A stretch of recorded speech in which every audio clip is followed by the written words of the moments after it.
Travolting presents Bobbin for Robin.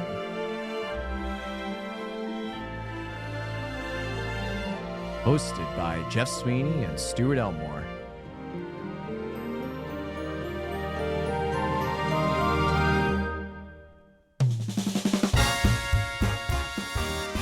Covering Jumanji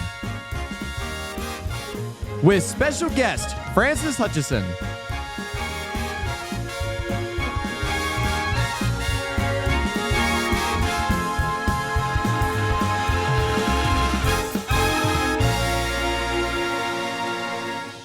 Do you even know what happens in Jumanji, man?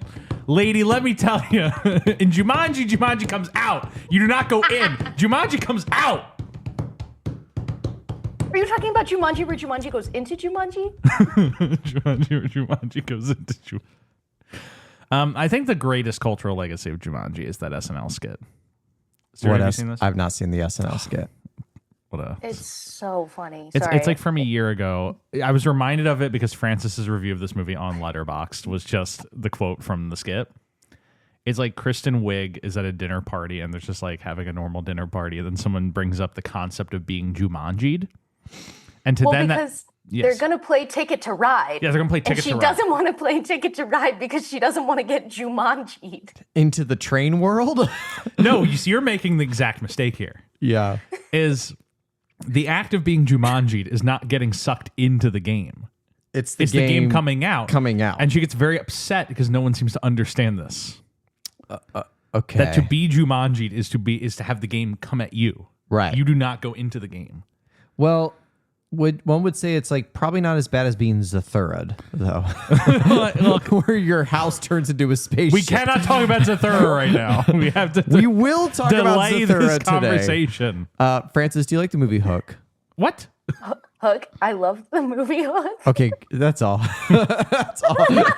We were having some preliminary talking, and like before we started recording, and Hook came up with discussion. Like, wait, I have to get this recorded on the air. If Francis likes Hook or not. Yeah, I recently watched Hook. I watched it maybe once when I was younger, randomly. Couldn't remember much of it, and then during the fires, I was in Newport Beach with a couple people, and one of my friends, who you guys know, William Angelico, that is former his guest favorite of the show. Movie. Yes. Yeah, he knows like every line from that movie. And anytime something was about to happen, he would just look over and go, oh, bangarang. Bangarang. Why do we talk to Will? I mean, I understand. He wants to talk about more serious movies like The Fisher King. No, bring him on for frickin' Hook. That is his, like, I'm going to put it on air. William Angelico, I'm calling you out. I know Hook is your favorite movie, and it's not something actually deep and artsy. I know it's Hook. Hook is deep and artsy. I don't know what you're talking about. Get at it. Hook is so camp. It's very camp. It's like being like, actually the only movies I watch are 1960s Godard French films and the works of Michael Bay. It's like that. Francis, when was the last time we had you on? Good Lord. The Nut Job. we must have had you on for a Winona, right? I don't know if we did. I don't think I made the list early enough. All the ones that I knew of were taken, I think. And I was like, well, I'm not into exploring new things, so I guess this is an off season for me. The Nut Job. Okay. Oh my God. Do you guys know when it was a good one? Do you know when we recorded The Nut Job? I was just thinking like that. 2 years ago. July 16th of 2023, and it is currently July 19th of 2025. 2 years That's later. wild. Like to the dot. Yeah, only 3 days. I keep it consistent. I told you I don't like new things. It's like I will only record on the teens of July every year. Next time you get me then, or you don't get me at all. The next time we talk to you will be 2 years, 2027, when like we're in like. Trump has announced his third term presidency race, and everything has gone to shit. We're involved in the great the Great War of Antarctica or something. I don't know. The Epstein list has still not come out.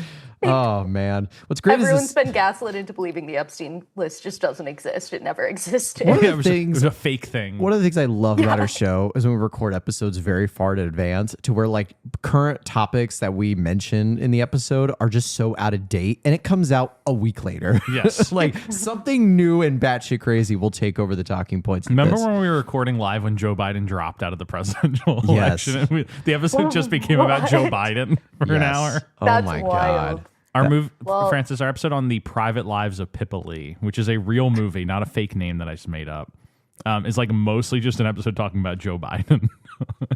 Yes. You're like, oh yeah, we watched a movie too.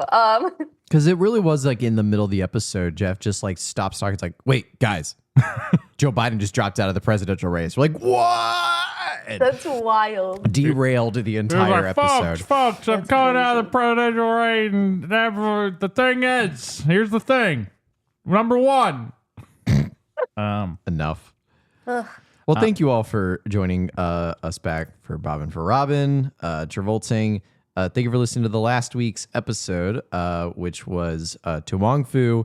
Thanks for everything, Julie Newmar, of which I butchered the title in the very beginning because it's such a mouthful. And but we had a great time talking about that movie. And welcome to this week's episode on 1995 Jumanji, the original OG Jumanji, not Jumanji Welcome to the Jungle, not Jumanji 2. Is there a subtitle for Jumanji Okay, 2? I'm gonna raise a stink right now. New Okay. World, I believe. It's the next level. The next I'm level. gonna raise a stink. Jumanji 2, the next Everyone's level. calling the next level Jumanji 2. This is simply incorrect. That is Jumanji 3. Right. They are in continuity with each other. Yes, because they made a whole point. We could probably talk that a little bit at the end. It is but deeply yes, frustrating to me. because It's Jumanji. like a Scream thing where they like rebooted the franchise, but there was no franchise to begin with. Yeah. In this It's a- situation, it was just like a Because isn't Scream standalone. 5 just Scream? But then the Yeah, next but then the Scream. next one's Scream 6. Yeah, Yeah. that's. Oh, good I think Lord. they tried to reboot it and then they were like, it's just not hitting right. Okay, we'll just carry on with we'll just our add- regularly scheduled programming, Right. even though so far all of the Ghostface have been the same as like from the original franchise. It's like the It's like the Saw same problem, you know, where it's like they make Saw 1 through 6 and they're like, okay, well, let's just call the seventh one our last one, Saw the Final Chapter 3D. You are not a successful horror movie. 3D. You are 3D. not a successful horror movie if like your fourth installment is not called the final chapter and there's 7 more after it. Well, That's like- no, because Saw does it even better. Their 7th movie is the final Yes. chapter, and they make 3 more because then the one after that is just called Jigsaw. It's clearly Saw 7, but it's just called Jigsaw. And then Saw 8 is, or maybe am I getting this mixed up? I think you're one off. I'm one off because they go from Spiral. Saw 9 is Spiral Saw from the n- Book of Saw. Saw 9 is Spiral, and but Yeah. then Spiral from the Book of Saw. and then That is the Saw full title of the 10 movie. is Saw 10. Yes. We're like, what Yes. the fuck are we doing here, guys? Like, I thought we rebooted this whole thing. They just go back. Although Saw 10, though, but here's the fucking problem. Saw 10 is a prequel. It's a prequel. No, it's not even a prequel. It is set between Saw and Saw 2. It's Oh my God! it's like What? It's Lion King 1.5. the inherent Saw the 10. inherent problem with Saw is that they kill off the Jigsaw killer in the third Saw movie, 3. and then they're like, "All right, well, we have to keep And you're this." like, now what? Every one of them my is like, God. well, the reveal is that Jigsaw actually recorded all these videos and has assigned someone to fill out his quest. Do you remember the fact that, like, Donnie Wahlberg is in, like, 5 of Yeah. those movies, but Of 3 course of he them is. he's What held, else is he doing? He's held captive. What else in is he 3 doing of the with his movies. life? And then disrespectfully, I think on the 5th one, it's like he comes for like a 5-minute torture scene and then dies, and that's his only involvement in that movie. Saw franchise. Anyway, speaking of blood, guts, and horror, Jumanji. Yes. So, yes, the original OG 1995 Jumanji, based off of a children's book, which came out in the year, I believe it was 87, written by, I should have the Wikipedia in front of me if I'm going to read off all this context stuff. Speaking of Wikipedia, I like how people like on Wikipedia will try and they have to describe a thing like Jumanji. Like, what is this movie inherently about? Okay. The story centers on a supernatural board game that releases jungle-based hazards on its players with every turn that they take. Jungle-based Which is hazards. objectively correct. But I just like... But why'd they say it like that? Who was the Yeah. Wikipedia editor or contributor who had to just be like, jungle-based hazards? Like... Jungle-based hazards. Couldn't be anything else. It's me playing Donkey Kong Country. It's like the step too far that they knew they Jungle-based couldn't hazards. take is to put in like a cannibalistic tribe of some kind. Just like people yeah. running around eating people. And you're like, whoa, guys, like dial the script back. Okay, we're not to go that far. But this is based off of a children's book written by Chris Van Allsburg, which the book came out, I want to say, in... it's from 1981. 1981. According to Wikipedia. Okay, so that I'm on. even earlier. Directed by Joe Johnston. Jeff, I know you have a Joe Johnston corner in you. I can have a Joe Johnston corner. I man. know you can have a Joe Johnston corner in you. Yeah, Who is Joe Johnston? Joe Johnston What? is one of the director of this movie. He's one of the original Industrial Light and Magic guys. He's like one of the guys who did the original VFX for the like starting with Star Wars, through Indiana Jones and all those 80s Lucas movies. He also, I believe, designed Boba Fett. Like he did the original sketch of Boba Fett. And then just like decides around the late 80s, he's like, I want to become a director. And then starts off with Honey, I Shrunk the Kids. Because he's Banger. because he's a VFX guy, is like, I'm gonna just make like use my prowess in VFX to direct VFX heavy movies and show that I can do it efficiently. It's kind of his strategy. So he's Honey, I Shrunk the Kids. Then he does The Rocketeer, which is like his little passion project. Follows it up with The Page Master. Then does Jumanji. Decides to be serious for a second with October Sky. You're forgetting all about the adventures of young Indiana Jones. He does a lot of the adventures of young Indiana Jones. And then follows up October Sky with, well, I guess someone's got to direct Jurassic Park 3. Then he does Hidalgo. a secret banger of a movie, and I will hear no slander about A Hidalgo. movie where they were just like, well, Lord of the Rings is over. What do we do next? And like, put him in a cowboy hat and ship him off to Arabia. It's like, we gotta have like a dude that looks really cool on a horse. Who's available? Viggo Mortensen just got off Lord of the Rings. Book him right now. And yeah, I have not seen Hidalgo in like 7 trillion years, but I like that I need to rewatch it. from what I remember, the pitch of that movie is, I'm a cowboy, and let me tell you what, I'm going to Arabia, and I'm going to race me some Bedouins. And it's like, wait, what? And then the whole subplot about like there's like a basically like an Aladdin arc in that movie where the Sultan's daughter gets kidnapped by an evil guy who wants to get married. And Sounds then, right. It's Jafar again. It's he's Jafar. He's just back in his old We tricks. regret to inform you. It is Jafar. It is Jafar. Jafar is back. Jafar is back. But Hidalgo, massive bomb. Makes like $1. What? To be fair, it is a 2.5 hour long movie. It is- does not Oh, who warrant has time being for 2.5 that? hours. And so Joe Johnston's like, well, what do you do when you have a flop? And it's like, well, clearly you go and you make a horror movie. Mm-hmm. And so he wants to makes The Wolfman, Also, not as bad as a lot of people say it is. I think which The Wolf wins the Academy Award for makeup because it has the most incredible like transformation sequence you've ever seen in your life. and like pretty good visual effects. Yeah, and then all of his movies have good visual effects. That's fair. Yeah, that's and fair. then The Wolfman flops, and Joe Johnston, like, who has built up this reputation, is just like dependable journeyman director. Like he'll get Yeah. your movie on time, on budget, and the effects will look good. Makes Captain America 1 probably his best movie, weirdly. And then finishes it up with a random thriller called Not Safe for Work. I don't know where that comes into the picture. I heard something like this is like through like the grapevine of Joe Johnston, and maybe you can attest to this, Jeff. Like that there was like early on in his like directorial career that he was kind of marketed as being like the Spielberg protege. He had he was trying to like, he was in that realm of like Spielberg adjacent guys. Yeah. Guys who grew up with, like who like came up with Spielberg and can kind of do his thing, Yeah, which is why he gets hired for Jurassic Park 3 and Captain America. yeah. But that's not actually near the end of his career, because we must remember, we simply must, Okay. that in 2018, he took a little visit to the Four Realms.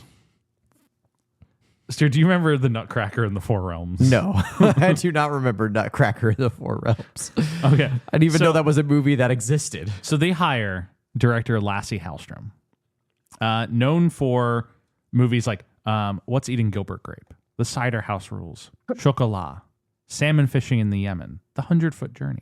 These are a lot like... They're very grounded movies. These are fairly grounded movies. Yeah. And they're like, Lassie, what if you make the Nutcracker, but there's 4 realms this time? There's, count them, 1, 2, 3, 4. And he goes to the 4 realms, which is like, what if we Is that made... Morgan Freeman? That with is an Morgan eye patch? Freeman with an eye patch. They're Very like, good.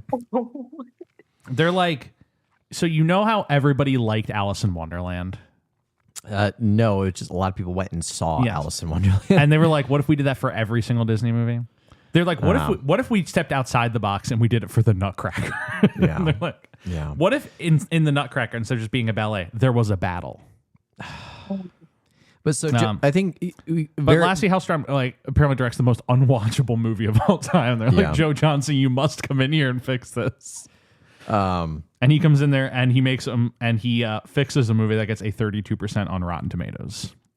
Fixes. Wow. And makes how much money does the Nutcracker and the Four Realms make? I don't... Millions. It makes 174 million. Still a massive flop. Okay, I wasn't that far off. All right, I'm gonna figure out how many millions that is per realm. Stop. All that to say, I think, you brought up a good thing that Joe Johnston. Okay, so that is 43,500,000 per realm. Okay. If they had added like 10 more realms to that movie, it could have made buco bucks. Yeah, Easily. they would have thrived with more realms. That was actually the biggest critique I heard of that movie was there weren't enough realms. Not enough realms. We need more realms. Only 4 realms? That's weak sauce realms. Those are rookie I know, number honestly, realms. those were rookie numbers. Yeah, We need to bump up the it's number Disney, of realms. Like, Yeah. it's Disney. Like, you got to have a minimum of like 6 realms. Yes, substantially. They have the money for it. Yeah. You have the money. Like these motherfuckers got to be going to a new realm every 3 minutes in this movie. Honestly, yeah, keep the pace up. Joe Johnston, very Master clearly of Realms, journeyman director. as this movie proves. Journeyman director that we've this will be our first time talking about a Joe Johnston movie, but we just came from talking about before to Wong Fu, like we talked about 9 months, Chris Columbus and Mrs. Doubtfire, Chris Columbus. Who's the baby? Who's the baby on the camera? Who is that? Oh, it's my cat's tail. Sorry. No, it's She's good. stomping around. She's stomping around up here. Francis, do you know that like every episode of our podcast lately, there's always like at some point we Cat do a corner. sidebar about one of the cats. Because one of the cats always wanders in the recording. Yes, yeah. I have 2 cats, Piper and Fiona, and it's usually Piper is the one that always jumps up on the table in the middle of a recording, and we stop the whole episode to talk about what Piper is doing. So I'm very glad that We've had our cat moment. we've had our cat moment. That Yeah. maybe will mean that we won't have a second cat corner. Good. Who knows? Honestly, maybe we could. I wouldn't be mad about it. I wouldn't but- be mad about it either. But we talked about 2 Chris Columbus movies in this Yes. in this season so far. Chris Columbus also very similar directors. very similar energy, and I get a very similar energy watching Jumanji. Now, before we go any further on that, though, Francis, you picked this movie Jumanji, which I will say Jumanji is of Robin's popularity career, because it's always like you got to divide Robin up into a few camps here. There's like the comedian camp, there's the serious film actor camp, and then there's like the family man camp, the blockbuster family man camp.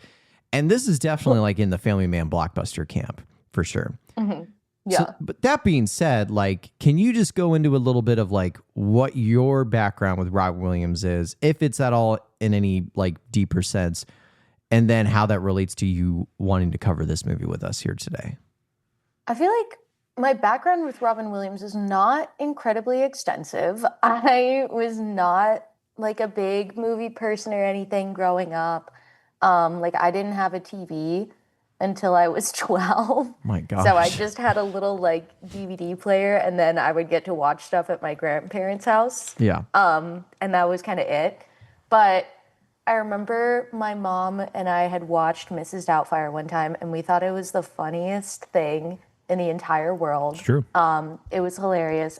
Side note, I went to the south of France like a month ago, and in Cannes during the film festival, there was a Madame Dutfier walking around. I kid you not, walking around Cannes, going up to all the people at the restaurants and handing out her card.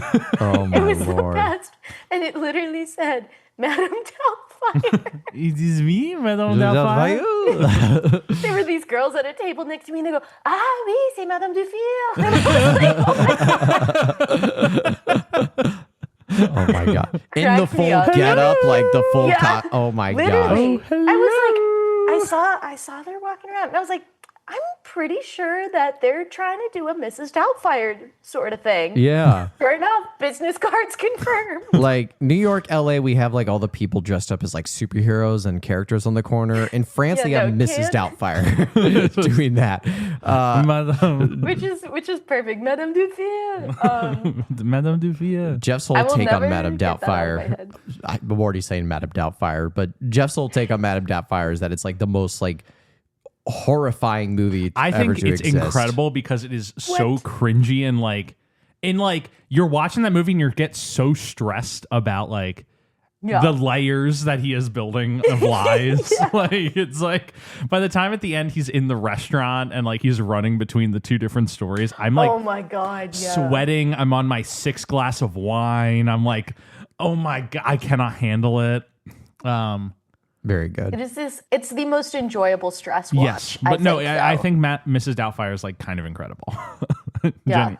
Yeah. There's so many great moments. Anyway, so that was my little intro to Robin Williams. I'm trying to think if like really there was anything else growing up that I had watched of his. Obviously Hook once. I think my mom owned it on her iTunes library, perhaps, but I don't think it got much mileage. As intended. I know that's such a movie where it's like, I feel like you can only watch it from the iTunes library. Like Yeah. watching it on any other thing just feels inauthentic, to me at least. Yeah. It's iTunes But- library or VCR player. It's one of the two. Yeah, it's any other form, just it doesn't hit right. Yeah. But yeah, so is that, and then this is so embarrassing, but I didn't watch this Jumanji until literally a month ago. I also watched it while I was in the south of France because they had it on HBO Max. Whoa. So I watched it in Montpellier. I was like, you know what? It's a Jumanji kind of night. I'm gonna do That's it. a Jumanji kind of night Hell yeah. in the south of France. Hell yeah. I was like, this is perfect. I was like, I feel like they're gonna eat this up when I go on the podcast. Yes. Because I signed up for Jumanji because I watched the Jumanji where you go into Jumanji. I watched the Jumanji where you go into Jumanji first. I saw it in theaters and I thought it was the funniest thing in the entire world. I still think it's funny. I will watch it every now and then. That is one of my favorite movies, which is really sad. But To be clear, this is Jumanji Welcome to the Jungle. yes, this is Jumanji, Yeah. where you go into Jumanji. Where you go We're into talking about Jumanji. Jumanji where Jumanji comes out of Jumanji. But the Right. first Jumanji where you go into Jumanji, first not the Jumanji, yes. second Jumanji where you go into Jumanji. Where you go into Jumanji. Oh my Exactly. God. But yeah, I thought that was the funniest thing. And I was like, well, come on. I almost called it a prequel. Is this the prequel to the real God. Jumanji? To the real for Jumanji. for me, this is a prequel. But Oh my God. So coming on the show is kind of your way of being introduced to the original Jumanji. yes, Is you're just 100%, like, this is my yeah. opportunity to finally learn the lore for Jumanji. Yeah, Yeah. this is my chance to educate myself in real cinema. yeah. And I'm very glad I watched it. It was kind of everything that I expected. So, yeah. I don't know if that's kind of like a lame way to end that thought, but So I just have one question. Like when you're watching Jumanji Welcome to the Jungle where they go into Jumanji and there's the little nod to Alan Parrish. Was that like, did you like have any I had recognition? no clue. I was It was like, who's the fuck's okay, this guy they're Papa. referencing? And like, Yeah. man. I was like, I mean, There's oftentimes in movies a lot of references to things that I simply do not understand, because I just don't have a lot of cultural movie knowledge. Like Marvel movies, I they could say something and the whole theater will go crazy, and I'm like, okay. No, I think that's I just actually don't get respectable. Yeah, Right, I think probably a that's good actually. thing. I think that's actually respectable. Like nowadays, Thank you. it's just like these things are they're too in deep.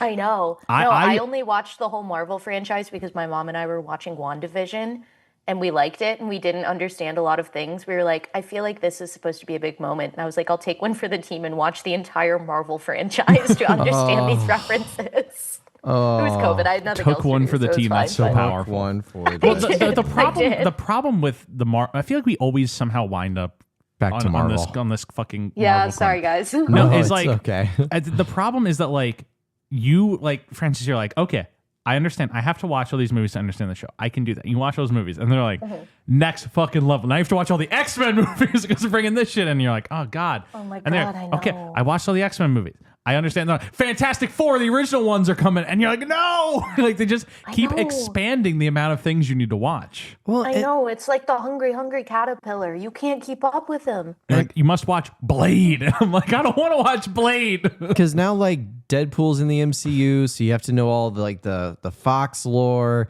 and the Lord, Wolverine yeah. lore, but then it's like they go a step further and they add all the TV lore to it. This Yeah. is where Well- I have to put my foot down. Well, the thing that's weird is like for the next one, did you hear the new casting announcement for Avengers Doomsday?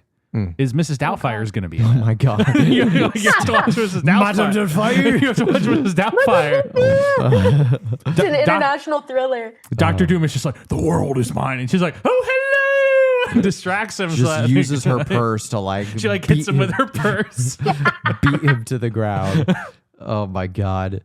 Honestly, that's a Marvel movie I would watch. Bro. 100%.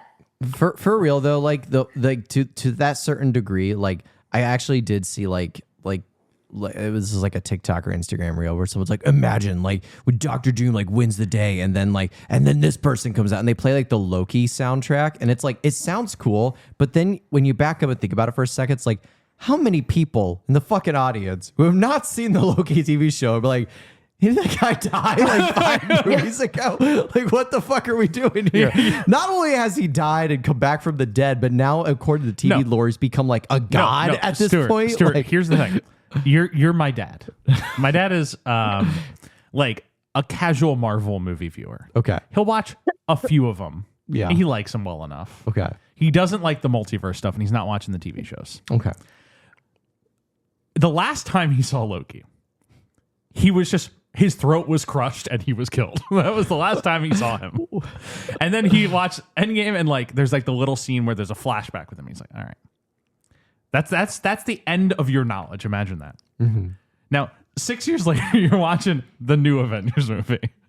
And the reveal, Loki comes out, and you're like, wait, what? Where'd he come from? And you realize it is not the same guy. This is from the flashback. The guy teleported to a different place and then was sucked into an alternate dimension, had his own story, became a god, and is now back. So it's not even the same guy. It's a separate guy who had a completely separate story. Just to be clear, Like, because I've not seen any Marvel it's movie exhausting. past. It's exhausting. Like, I think it was Scarlet Witch and Vision, WandaVision. I think that was the latest I've seen. Because I've not seen Ant-Man, Quantumania. I've not seen Brave New World, Captain America. I've not seen Agatha. I've not seen any of those. Loki comes in Thunderbolts. Is that what you're telling no, but me? he's gonna come in like Doomsday or whatever. Okay. I thought you were don't saying. know. I thought you were trying to drop the spoiler like No. Loki comes out in Thunderbolts, which I wouldn't have cared if it was a spoiler. To be clear, I do not care. To be clear. I have lost all interest in like fully superhero fatigue at this point. But we're not talking about the Marvel franchise We're today. talking about Jumanji. We're talking about the Jumanji franchise. Jumanji comes out of Jumanji. Yes. When Jumanji comes out of Jumanji, I didn't actually know about the third Jumanji movie, so I think I will need to watch that The tonight. Jumanji, the next level. I still haven't seen that Jumanji movie. Like I've only seen the second Jumanji, Welcome to the Jungle, where Oh, the first okay, time they go okay. into Jumanji. Well, Jumanji 4 is coming out next year, supposedly. What? What? Okay, Francis. I'm excited. I Okay. love that. Francis just lit up on this movie. She's like, She what? is speechless right now. Like, what? Oh, that cast. Oh my God. You just like, oh my God. I'm obsessed. Okay. So Obsessed. before we even get into Okay, this, okay. 12-year-old boy okay. in me, though. But I'm furious right now. oh no. I'm furious. Uh-oh. I'm on Wikipedia Jumanji film series page, and it says Untitled Jumanji: The Next Level sequel releases December 11th, 2026. I click on the hyperlink. Deadline Hollywood. Of course, that is where it would be announced. Click on the link. Brings me to headline. Jumanji 3 to stampede into theaters December 2026. Oh. You motherfuckers. Oh my god. This is Jumanji 4. So I feel like this is just confirming that the Jumanji we are talking about is actually a prequel. Anthony D'Alessandro, editorial director / box office editor for Deadline Hollywood. Your days are numbered. Fix the headline. Just preaching truth. This is a prequel. It's This is a Jumanji. prequel. well, I don't 4. think it's that person's fault. It's Are we calling this one Jumanji 0? I think not. it's you gotta talk to the Jumanji Origins. the Jumanji. studio must be confronted about this farce. So before we get into any of the plot or further context, so Francis, you've seen Jumanji 0, Jumanji 1, and Jumanji 2. Or Jumanji I know. 1, I have 2, not 3. seen Jumanji 2, Or, and I or need 3. to. Wait, okay. Whatever we're calling it. The next level. So, okay. Have you seen that one? I have seen Jumanji, and I have seen Jumanji Welcome to the Jungle. You've not seen Jumanji the next I've level. not seen level. Jumanji the next level, the one where Danny DeVito is in it.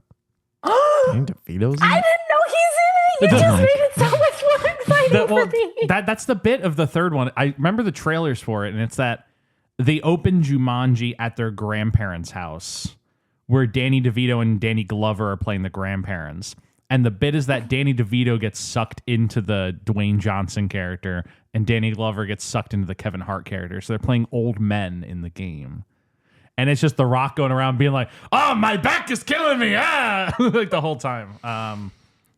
Oh my God, I cannot wait to watch this. This is gonna be huge. That sounds so up my This is alley. gonna be huge for Francis tonight. I was gonna ask we got when all these movies are fully out and we've all seen all of them, we need to do like a Jumanji ranking here. Jumanji Jumanji reunion. hierarchy. Yeah. Yeah. A very special episode, the Jumanji cinematic universe. Because the Move thing over, is, Marvel. I grew up on 1995 Jumanji. That is like key childhood movie for me. That being said, and we'll get into this. Jeff, did you like Jumanji? It's all right. Francis, do you like Jumanji? Yeah, clearly. Okay. Interesting. I still find the charm in it. Yeah. That's the thing. It's like I understand all the critiques and criticisms, but I still there's a charm to this movie. Yeah, that's where I'm at. Yeah. Okay. Can I just lay out my inherent problem with this movie? Yeah. Is I think this movie never picks a lane. And I think Robin's part of the problem here is that the first, I'm gonna be straight up. It's hard shifting conversation. The first 20 minutes of this movie, I think are really good table setting. Yeah. It sets up that this is kind of a Goosebumps-esque tone to this movie. Yeah. Where it's this it's kind of scary, but in a kid way. Yeah. It's very Stephen King-y. Yeah. These kids whose parents just died have moved into a new home and they find a haunted board game. And they live in New England. And you have to finish the game or else the game is going to come out at you. Yeah. And I'm that's a great setup. Yeah. That's a very good scary stories to tell in the dark, Goosebumps, Yeah. Stephen King Night Shift type thing. Yeah. And I'm really into it through the first, incident or two. Mm-hmm. I like the whole Alan Parrish setup. Mm-hmm. I like the 1869 thing, and I like the kids starting to play the game. Mm-hmm. And then I think from the monkeys on, the movie does a hard shift into, but what if this was a family comedy as well? Mm-hmm. And I think that tone kind of comes out of nowhere. Yeah. And then anytime it tries to reconcile back into, well, this should be a little scary and perilous still. Mm-hmm. It can't make that shift because it'll the biggest incident is it'll jump from, Van Pelt is chasing them around a convenience store with a gun, Mm-hmm. which is it's perilous. It's scary in a kid movie way. Yeah. And then it will just like, we'll have hijinks with Robin Williams and the police officer in the car together. Yeah. Yeah. And it's like just kooky. Yeah. And then we're back. Then we're in the store and it's kooky again. Yeah. And then the next scene is Robin yelling at the kid Yeah. and then apologizing to the kid. And it's just like, I think we need to pick a lane here. Whether this is going to be like a Robin Williams kind of like kooky family comedy about a board game that like just comes to life, which is a movie you can do, or whether this is like a little scary. Yeah. And I think Robin could still work in the scary movie. I don't even want to use the term scary because like scary in a kid way. Yeah. Spooky. But I think he inherently like the way he's playing it is kind of like disarming that. Yeah. No, I think that's all a very good point. I agree with all that. I agree, but I counter with one may go so far as to call it camp.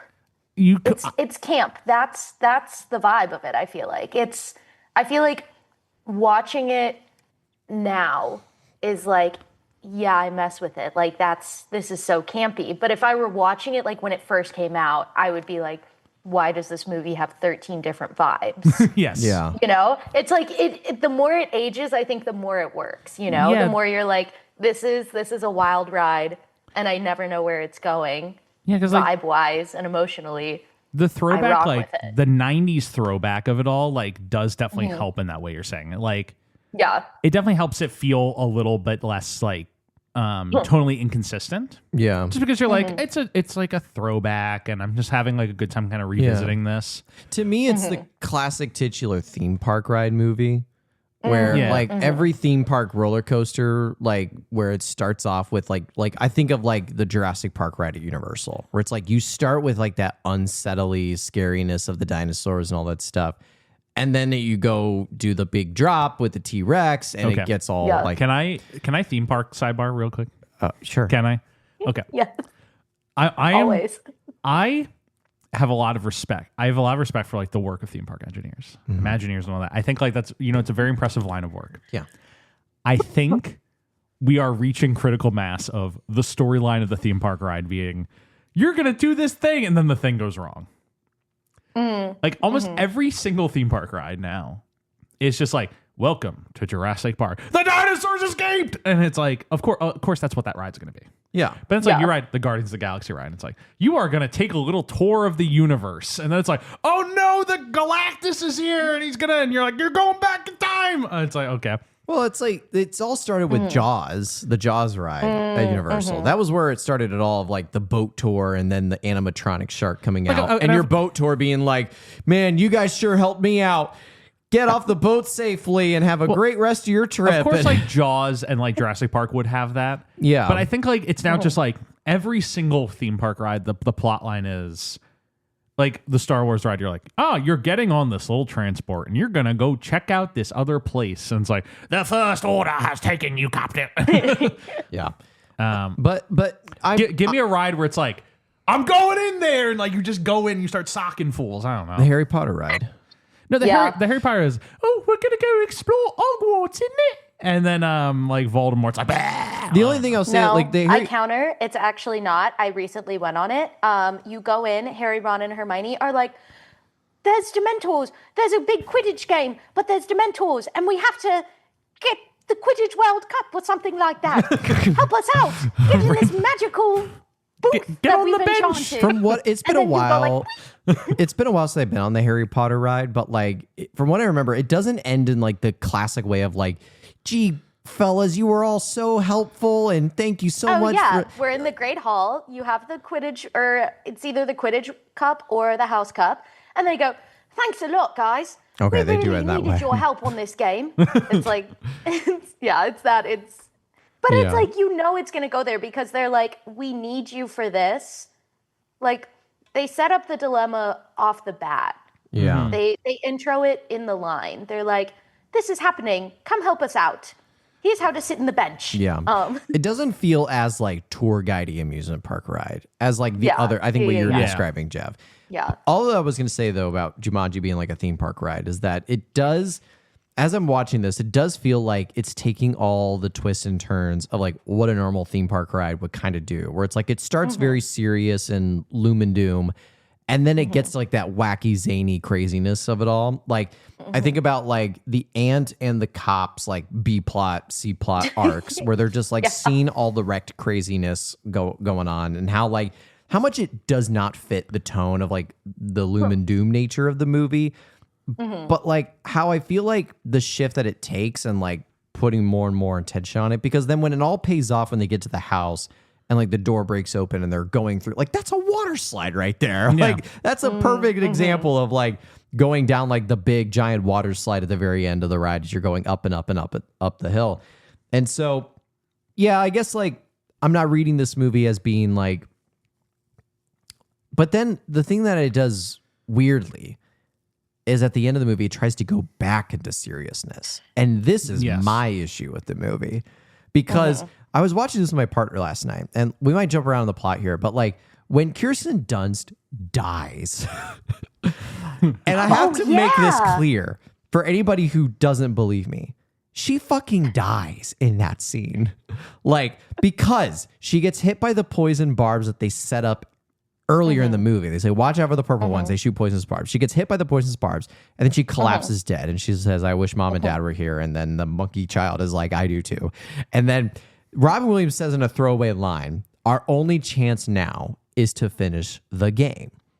Meaning like she's gone. There is no hospital to take her to. She's dead. We just bicked it. Okay. And then the whole like serious ending with Van Pelt, which I actually do quite like this scene, that like Van Pelt's like, finally you're standing like a man, like it's all good, but it's very much like we now are shifting, because then 15 seconds prior he's doing a whole Tarzan sequence, like swinging through the freaking house. So like this is where I'm like, okay, pick a lane, movie. Like it's fine that you start serious and get wacky, but then you go back to seriousness, or like you can still be wacky without being silly.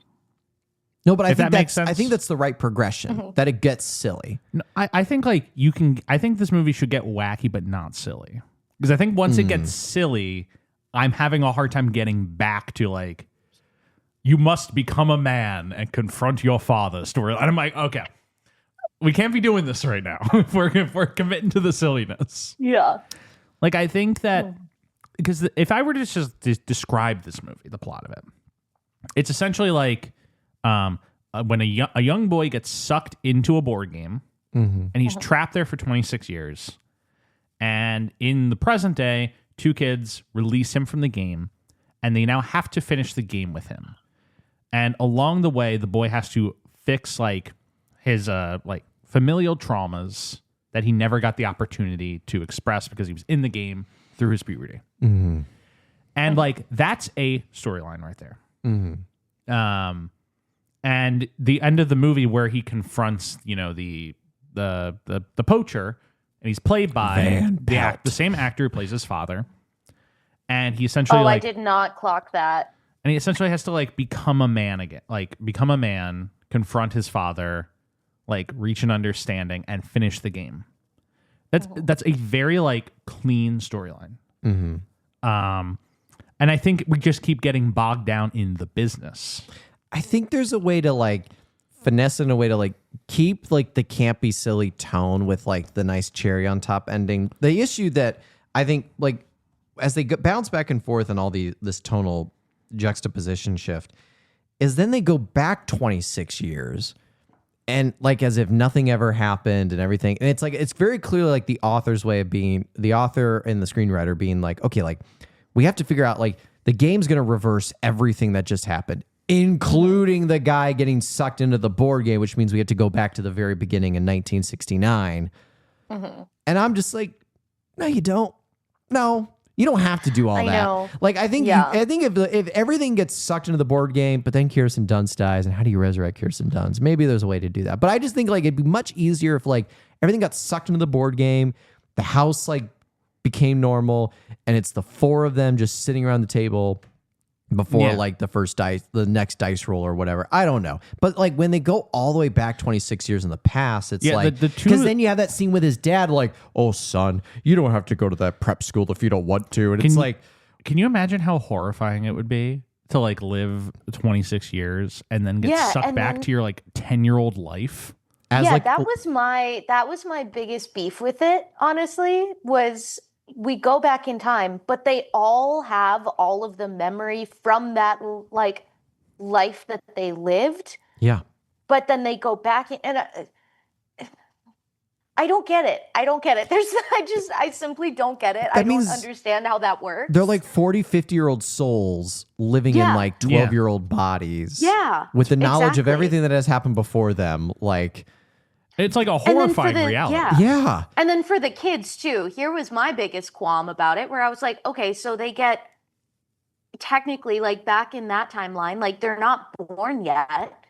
So what is it? Like as soon as they can they get birthed, they're like, oh my God, the game. Like But that's where my head went. That version of the kids like just seemingly knowledge forever? That version of those kids just like seemingly ceases to exist. Yeah, and then when the kids come back, they obviously have no memory of everything that happened. So like that. They do. They do at the end where they're like, "Oh, we should do it," and everyone's like, "No!" Well, at the Christmas party at the end. Well, because like, they clearly know. Robin Williams and Bonnie Hunt have the memories, but the kids don't have the memories of the game. Really? It seemed to me like maybe I misread it, but it seemed like they did too, and they all shared like a little like.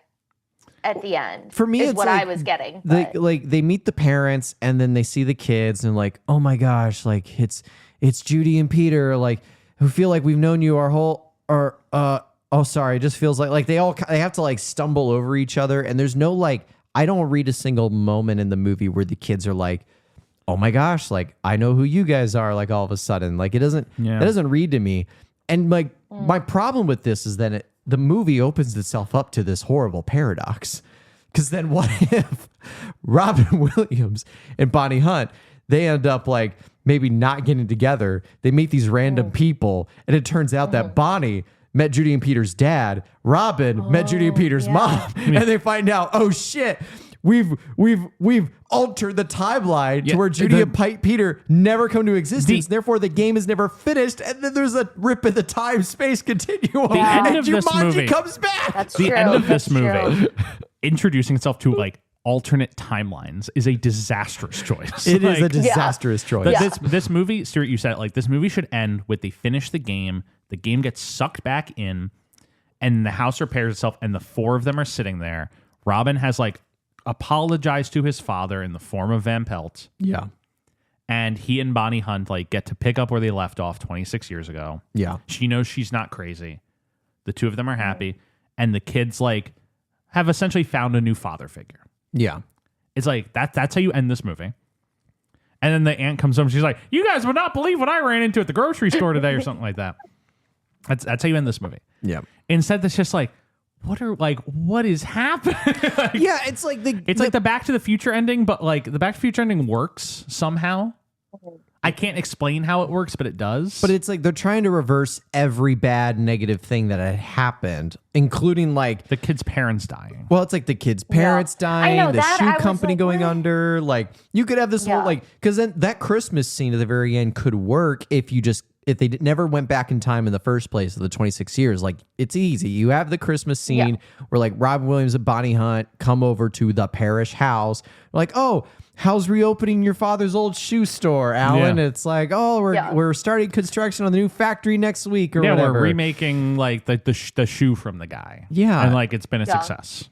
Easy. And like just as like a little fun little sequel lead up, then you could do like the whole like they're having a good time. You hear the the drums bit, and then cut to black, and that's Jumanji, and it's like boom, there's your ending right there. Like you don't need the whole like rewrite timeline history nonsense. Okay, here's the thing: 1969 to 1995. That's the time period. Yeah. What's to stop them from changing world history? Well, it's like Bonnie Hunt. Like I know that Robin was in the game. Well, but Bonnie Hunt knows what's happening. Yeah. That's true. What it was like, he'll turn around and be like, "Hey, Dad, by the way, at the shoe factory, that wasn't that one guy. That was actually me." It's like, "I'm glad you told me that, son." And then Sarah turns the corner, and you should invest in a Google stock. Yeah. like why is Bonnie Hunt like not like calling the FBI about like the great crimes of the 80s and the 70s? They could have blown up in Watergate years in advance. Yeah. Yeah, She could have been like, talk to Mark Felt. He'll tell you everything. Oh my God. Don't even worry about Deep Throat. Just talk to him. Good Lord. It's like they go to New York City and they're like sightseeing. They're like, and here are the World Trade Center. And she's like, oh my God, I must make that. Well, no, it's too early. It's too early. It's too early. It hasn't happened yet. That's the one that Captain America raises, where it's like he goes back to the 40s and it's like, why did he let 9/11 happen?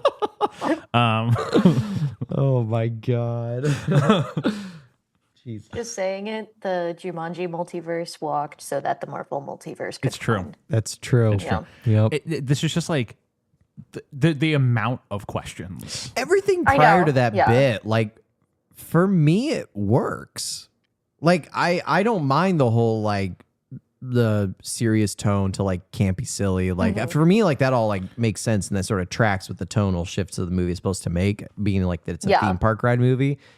Yeah. It's just like it's reattempt to go back into melodrama seriousness that I'm like, Doesn't work. why are we even trying at this point? Like, we don't care that he like makes up to his dad. His dad was kind of an asshole in the first act of the movie, and now we're supposed to believe in Act 3 it's like, that's okay, son, you don't have to go to that academy if you don't want to. It's like bullshit. Bullshit. Okay, I will say this morning I was rewatching the opening and stuff, and the dad clearly does like love him and wants what's best for him. Like, it's obvious he's just a little twerp, I think, and who's like self-absorbed and is like, the world hates me. Like, he was emo before being emo was a thing, I think. Yeah.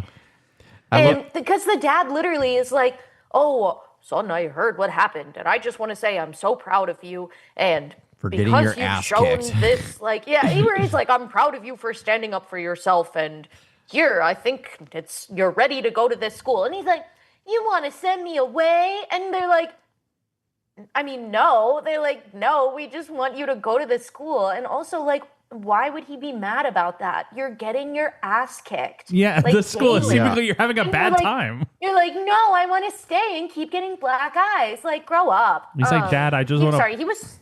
I just want to hang out with Sarah Whittle all the time. Robin no, has he was like so unsympathetic as a child to me. I was like, I don't care that you won in the game. Like, you deserved it. Yes, I think he deserved to die, and I hope he burns in hell. Robin has like Francis talking about Alan Parrish. the Robin has like this throwaway line where like Bonnie Hunt's like, no, your father chopped you up into little pieces and stuffed you in the ball. It's like, Sarah, my dad could barely hug me, much less chop me into little pieces. And I was like, damn, That's crazy. it's crazy, man. That was a good one. Robin Williams in this movie, like, it's all right. He's okay. I just love that he's like basically playing a child. Like, Okay. the last two movies that I've watched of his is him like basically getting to play a little kid. So Hook. we've You talked about struck a this. very sensitive We've talked chord about this. on this podcast, the- Francis. So Francis, the thing about where Robin's at in his career now is he was on a really like kind of impressive run up through like 1990, like 3-ish, where he was doing a lot of really interesting work, working with a lot of big directors and like just playing characters outside of his box. In movies like The Fisher King, Dead Poets Society, Awakenings, and then Awakenings just kind of fits into this, but actually no, it's De Niro. But then like Hook on, he kind of just like gets sucked into just playing like an adult kid. Yeah. Like that's And- the Robin Williams archetype. Like is man that's what he's Yeah, doing. that's like the Robin Williams that I know. Yeah. That's what he's doing in Hook. It's what he's doing in Toys. Yep. It's what he's doing in this. It's what he's doing prior to becoming Mrs. Doubtfire and Mrs. Doubtfire. But also in Mrs. Doubtfire, it is still like that childish energy where he's like, it is like not a kid, but it is very like childlike. Yes. He's going to do that again in Jack and He's going 2 more to quite movies. literally do that in Jack, where he plays a child. And I think it's a major like problem for where we're at with his career, because like I want to see him, you know, do interesting work again and like enter this like dramatically successful stage of his career, but he just keeps getting sucked into, what if 10-year-old was adult? What if that? But I feel like he does it so well. He does it 'cause really is, well, but I think that's the problem, is that he's so good at it that like, yeah, he gets stuck in it. he gets kind of stuck in it in regards to his bigger movies. Like next week we're going to talk about The Birdcage, I was gonna which say- he's incredible. Oh, He's he's so incredible good in. in that. I was going to say, I didn't want to get too much into The Birdcage. I have already seen the movie because we're going to be recording that right after this. But Jeff, remind me to bring something up when we do record The Birdcage. Because, actually, I'll just mention it now. I'll mention it now. Like, Soft launch. no, it's a teaser. Like we're Soft one launch. of the hardest things for me in this season, because like I've taken a little bit more like control in this season in terms of like the analysis of Robin. And one of those things that I think it's such a small facet of our podcast, but it's become a rather important bit, is dividing up their career into like certain eras. And like with certain other actors, it's been very easy. Like John Travolta, very easy to divide his career up into like sections. Like there's pre-blowout, post-blowout, / pre-Pulp Fiction. There's post-Pulp Fiction, and then there's post Battlefield Earth. Yeah. That's essentially like the 3 markers of his career that are very easily quantifiable, and you can put them in. And Robin's is interesting. It's like, whenever we brought up to people before, it's like we're covering Robin Williams, and they know the thesis of the podcast about like the highs and lows of actors. One of the questions I've gotten asked, and we've been asked with me too, it's like, when has Robin Williams had like a low point? And the question behind that question, Bicentennial Man. well, the thing is, it's like everybody knows the bad Robin Williams movies, but there isn't per se like a Battlefield Earth moment for Robin Williams. Like, what's the movie we can think of that like unequivocally was the movie that torpedoed his career? Like, there really isn't one per se. I'm reading this biography by David Skov, and like, if you trust what David Skov says, like he makes kind of the hypothesis. Good, very good. He makes kind of the hypothesis that like it's Patch Adams is the one that kind of like torpedoes his career and like starts him in this new era. But even then, like he still has a few like decent runs after this. And the overall point I'm trying to make is like, I kind of feel like The Birdcage might be a better dividing line for Robin Williams' career. Because I think after The Birdcage is like, when I'm thinking about, besides Good Will Hunting, which oddly enough, that's the movie he wins his Oscar for.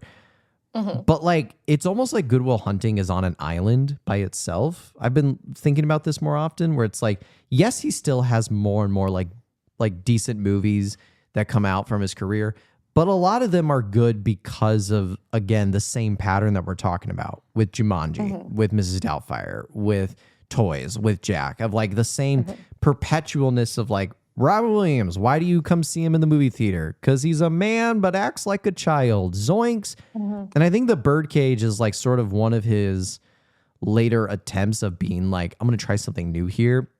And I only say that because Good Will Hunting sort of almost feels like its own island. I don't know. It's just the idea, like, as I was watching both these movies back to back, I was watching Jumanji, which is titular Robin Williams, man in a, like a child in a man's body movie.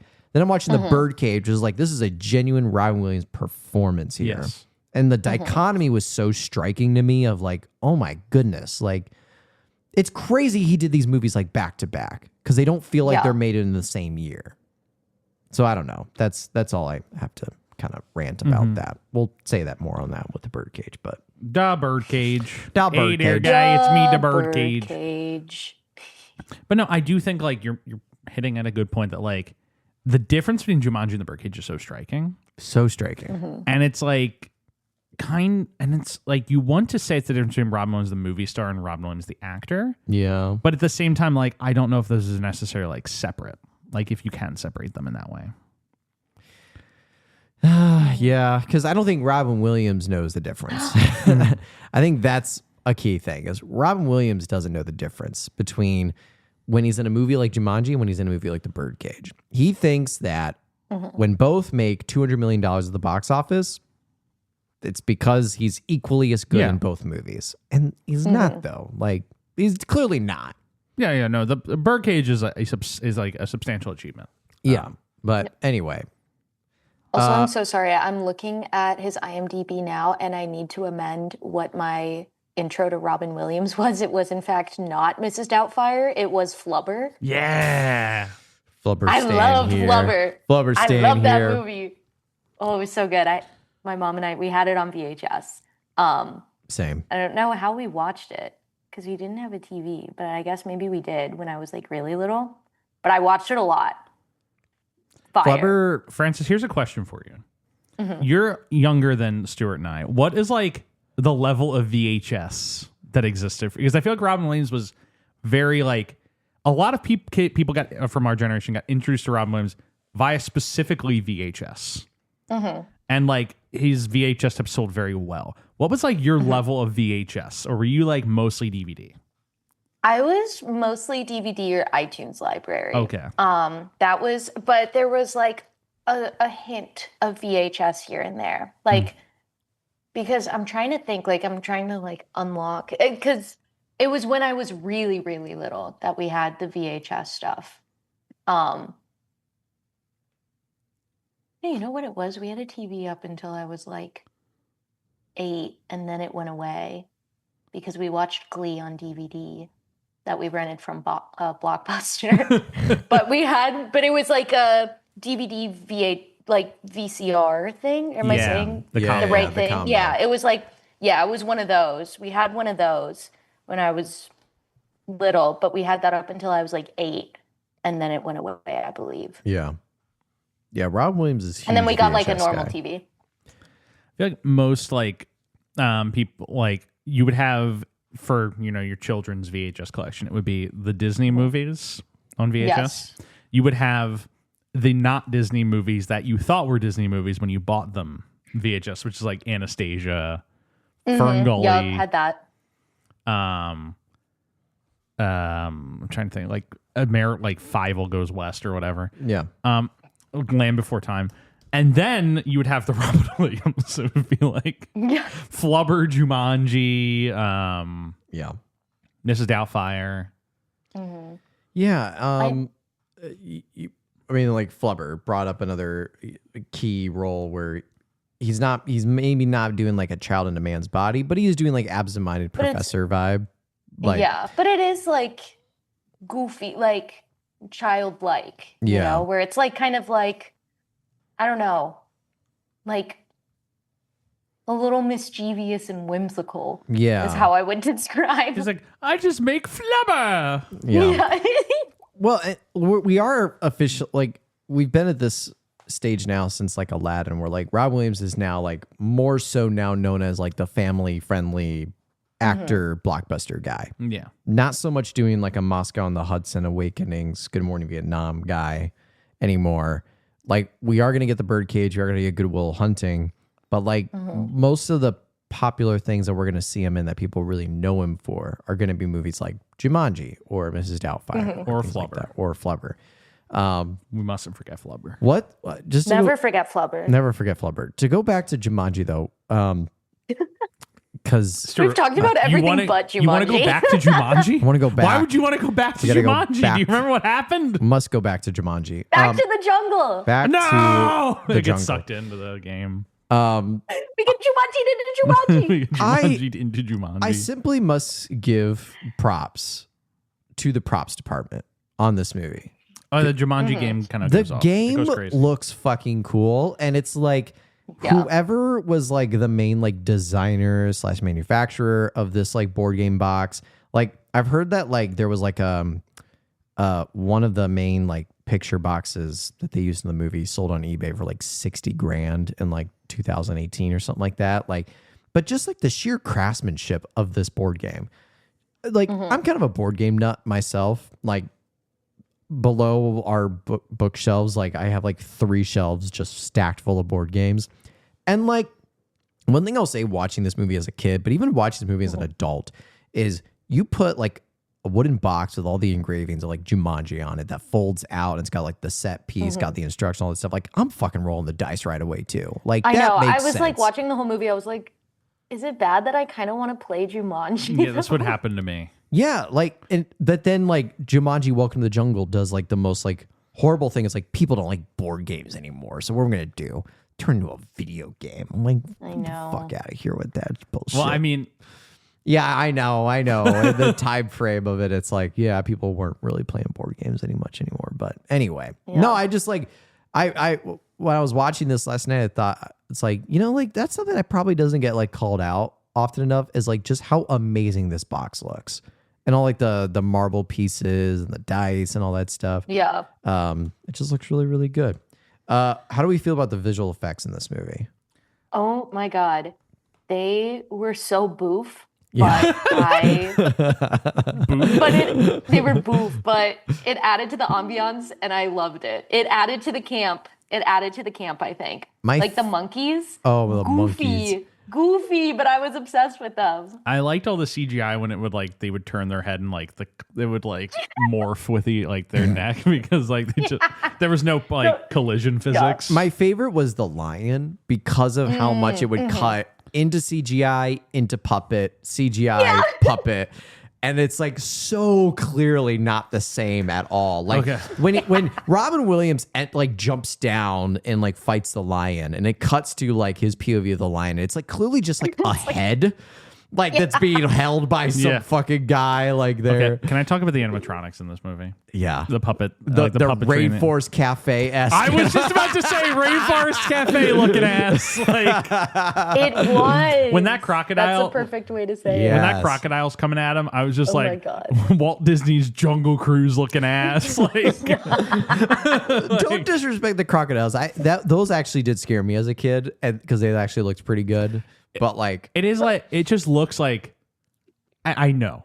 Look, I know it looks good, but it's very like plasticky. Yeah, and like maybe that's part of the vibe. Well, like when Robin's holding onto one, it just like shakes above the water. It's like, ah! it's just like Rainforest just like Cafe, shimmies, Jungle Cruise looking ass. Yeah, yeah.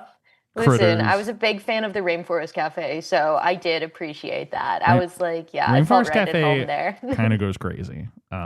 Rest in peace to the Chicago Rainforest Cafe. Yeah. Okay, Francis, can I tell you one of my favorite like internet posts I've ever seen in my life? Quick sidebar. It was like someone asked, "What's your ideal date night plan in Chicago?" And the top comment was, "Hype up to your girl for a week that you're taking her somewhere nice. Order an Uber. Pull up at the Rainforest Cafe location in downtown Chicago. It's closed. Spend 15 minutes mumbling to yourself in front of the building as you scroll on your phone. Order an Uber to the Gurney Rainforest Cafe," which is an hour north of the city. So I think that's the only My dream date. It's the only Rainforest Cafe in Illinois, I think, is the one in Gurney. I just like hype up, go to this place.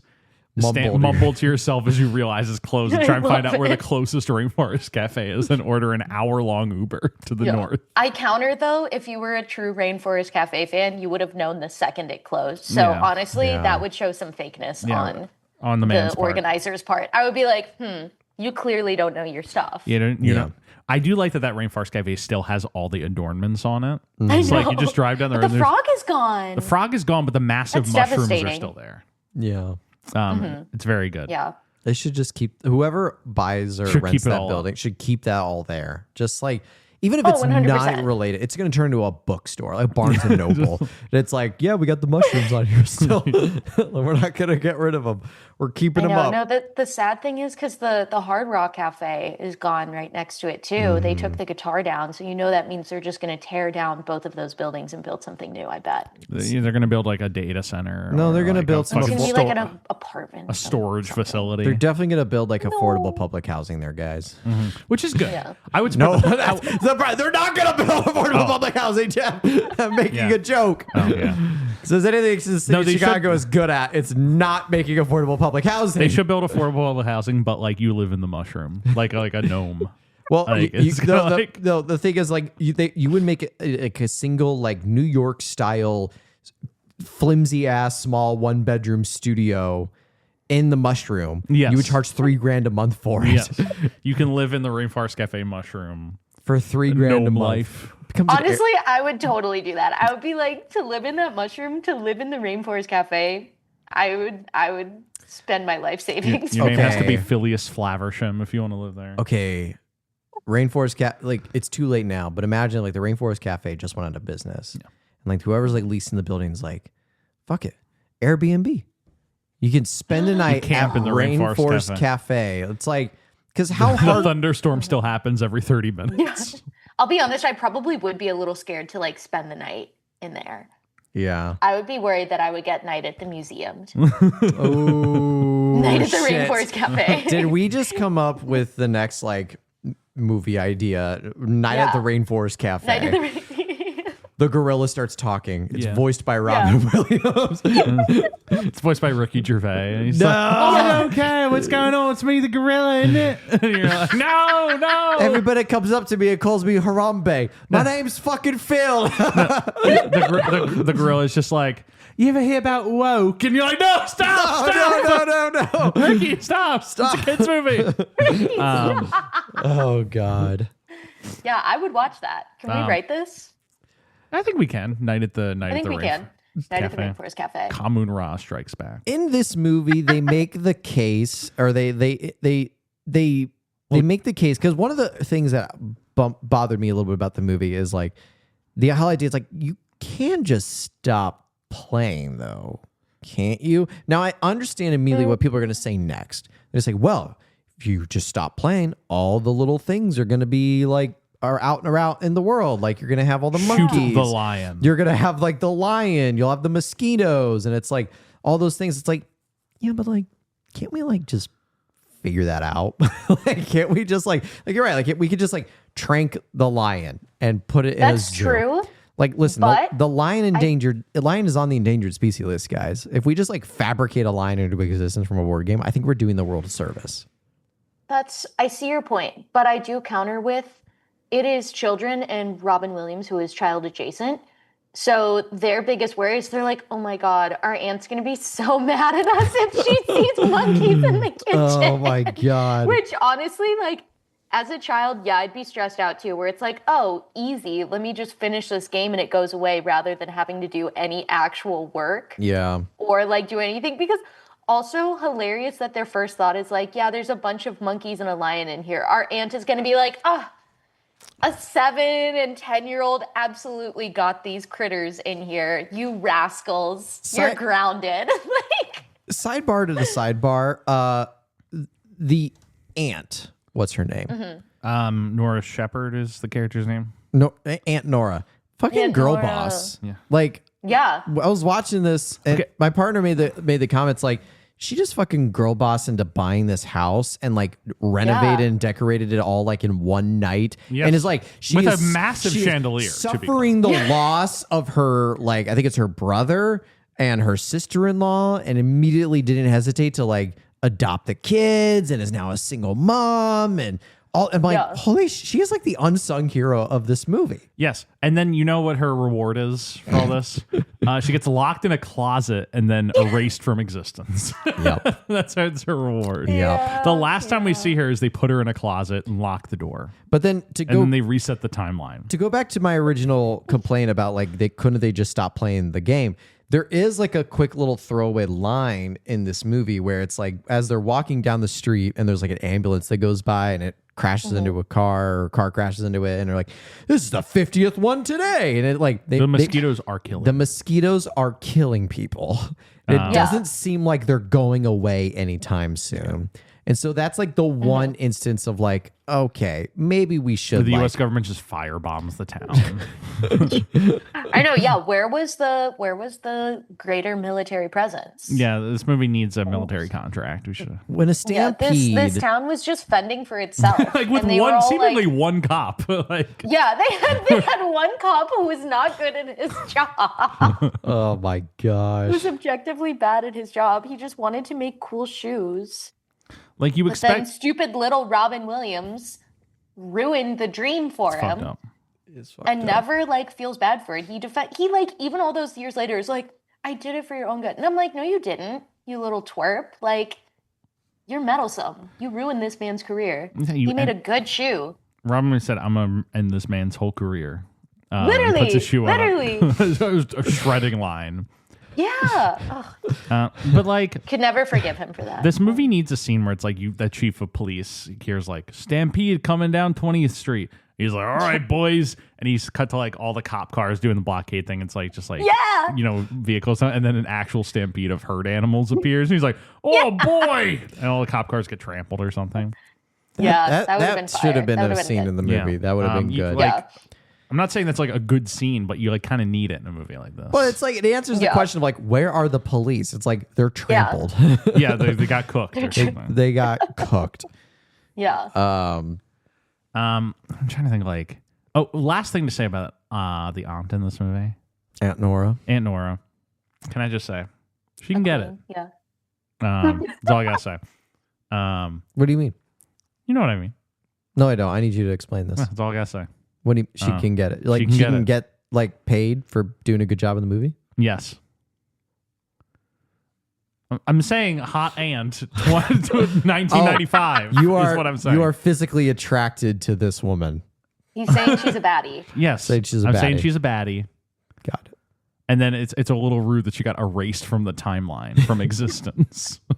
Like Kirsten Dunst in this movie. I choose to believe she didn't technically get erased because she's still there. She's just out living a different life, which I choose to believe is better. yeah, she's out like knocking back Mai Tais on the beaches of Hawaii.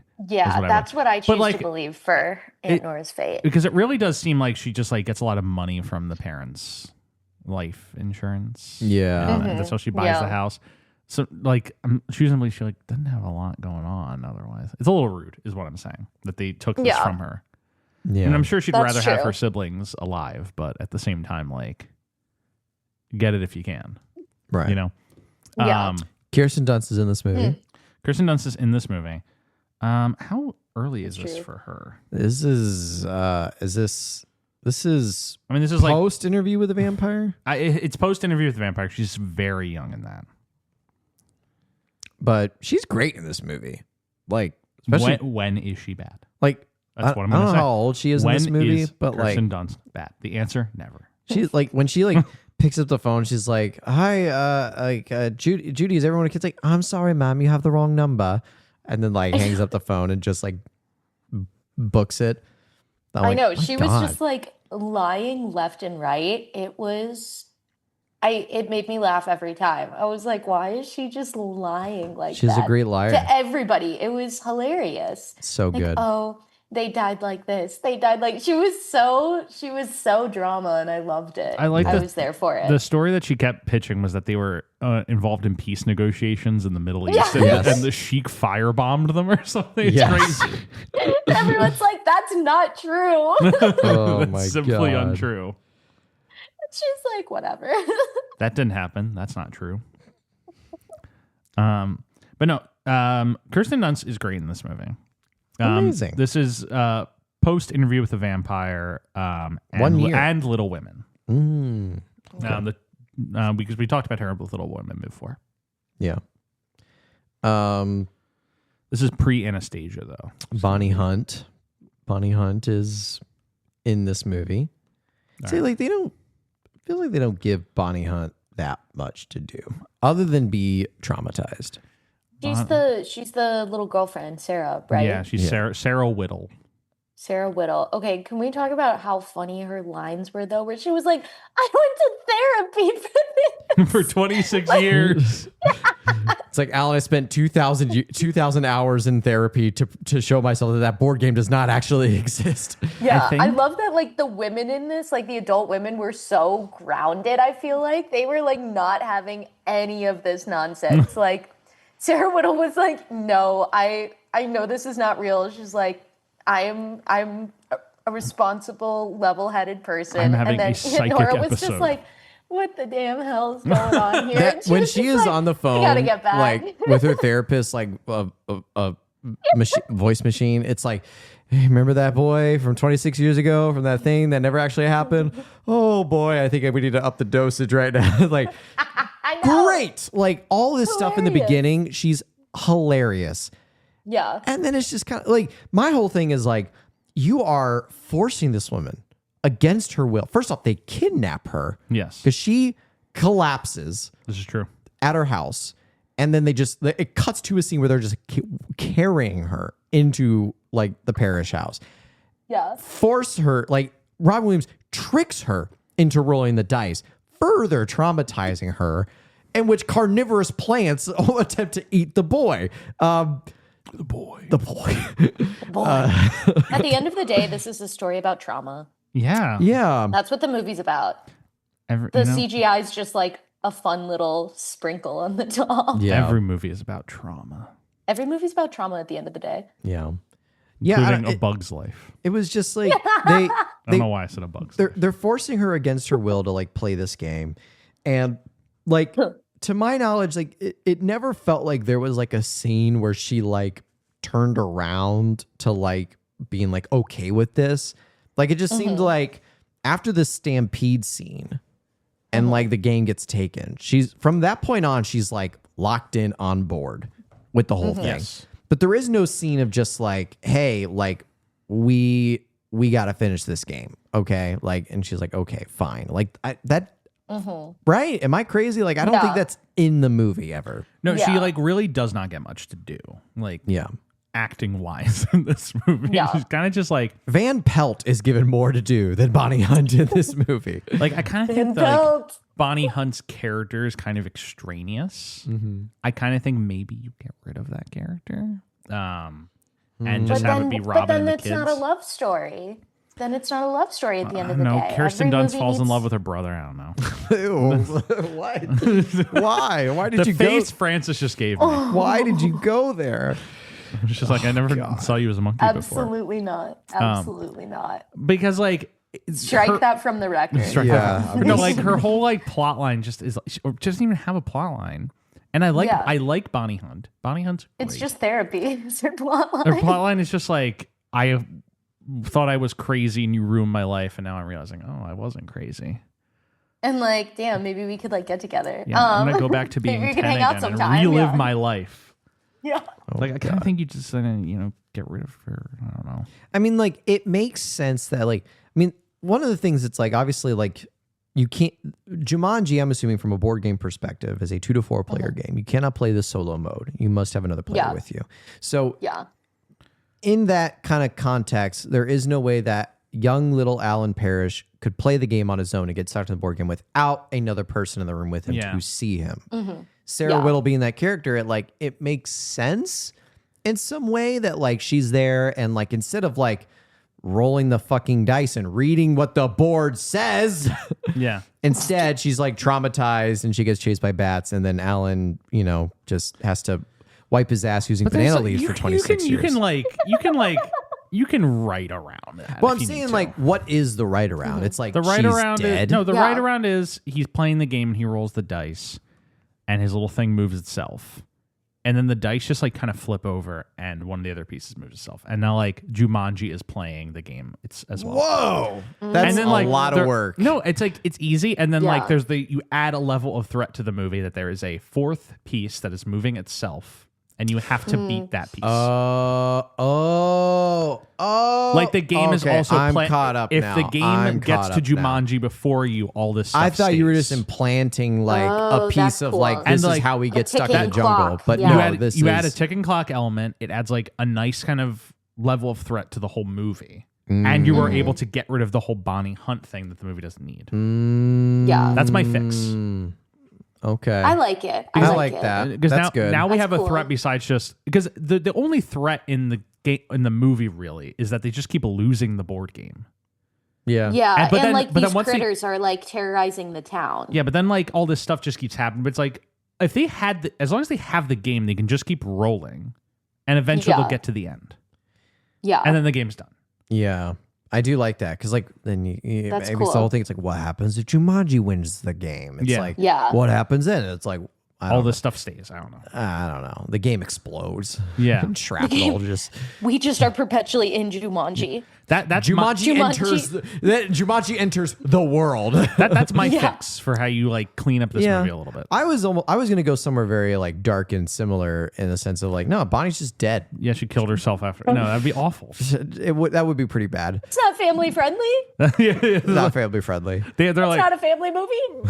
they have to like you do a seance to get her ghost back to roll her dice. I don't know. I don't know. I mean, like, I like the idea that it's like, I mean, they don't do much with the whole thing in general, but it's like, I like the idea, that scene where they're sitting around the table and they're like, why I'm rolling the dice, but nothing's happening. And you're like, well, it must not be your turn. It's like, well, yeah, it's like, it was me, and then Peter, and then you. It's like, no, there's a fourth player, Sarah Whittle. And it's like, like, that's a good piece. But then you're right, though. It's like, then once I think there should have been a little bit more of searching for Sarah in this movie.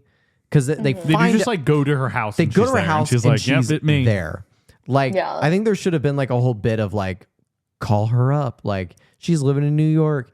And it's like, she's got to fly over. They got to make a whole, but then it's like the aunt comes home. I don't know. Yeah. And it makes sense. It's like, why would she leave her house? But shouldn't we, it would be reasonable for her to be like, I am leaving this town and never coming back. Everybody's called me crazy all my life. I suffered so much trauma here. I'm going to move to, I don't know, London. And small town syndrome. They just never leave. They just stay. Well, I guess so. Yeah, but like Sarah Whittle either needs more plot in this movie, or not in this movie. Or not in the movie. It's I agree. Yeah. Because I love Bonnie Hunt. She's great. The voice of every single Pixar character. But like, let's get serious now for a second. Tom Hanks from Sully. Let's get serious now for a second. Van Pelt. I think that's my favorite like challenge of the game is when they're like, there's just a dude with a gun walking around and he would like to, and he wants to shoot you. It's like you fought lions, mosquitoes, and monkeys. What else can we throw at you? A gunman. Jonathan Hyde with a weapon. Jonathan Hyde with a weapon. Man. This scene where he goes to the gun store because he's out of ammo, and it's like, they stopped selling these in 1909. It's like, damn, I shall need a replacement weapon.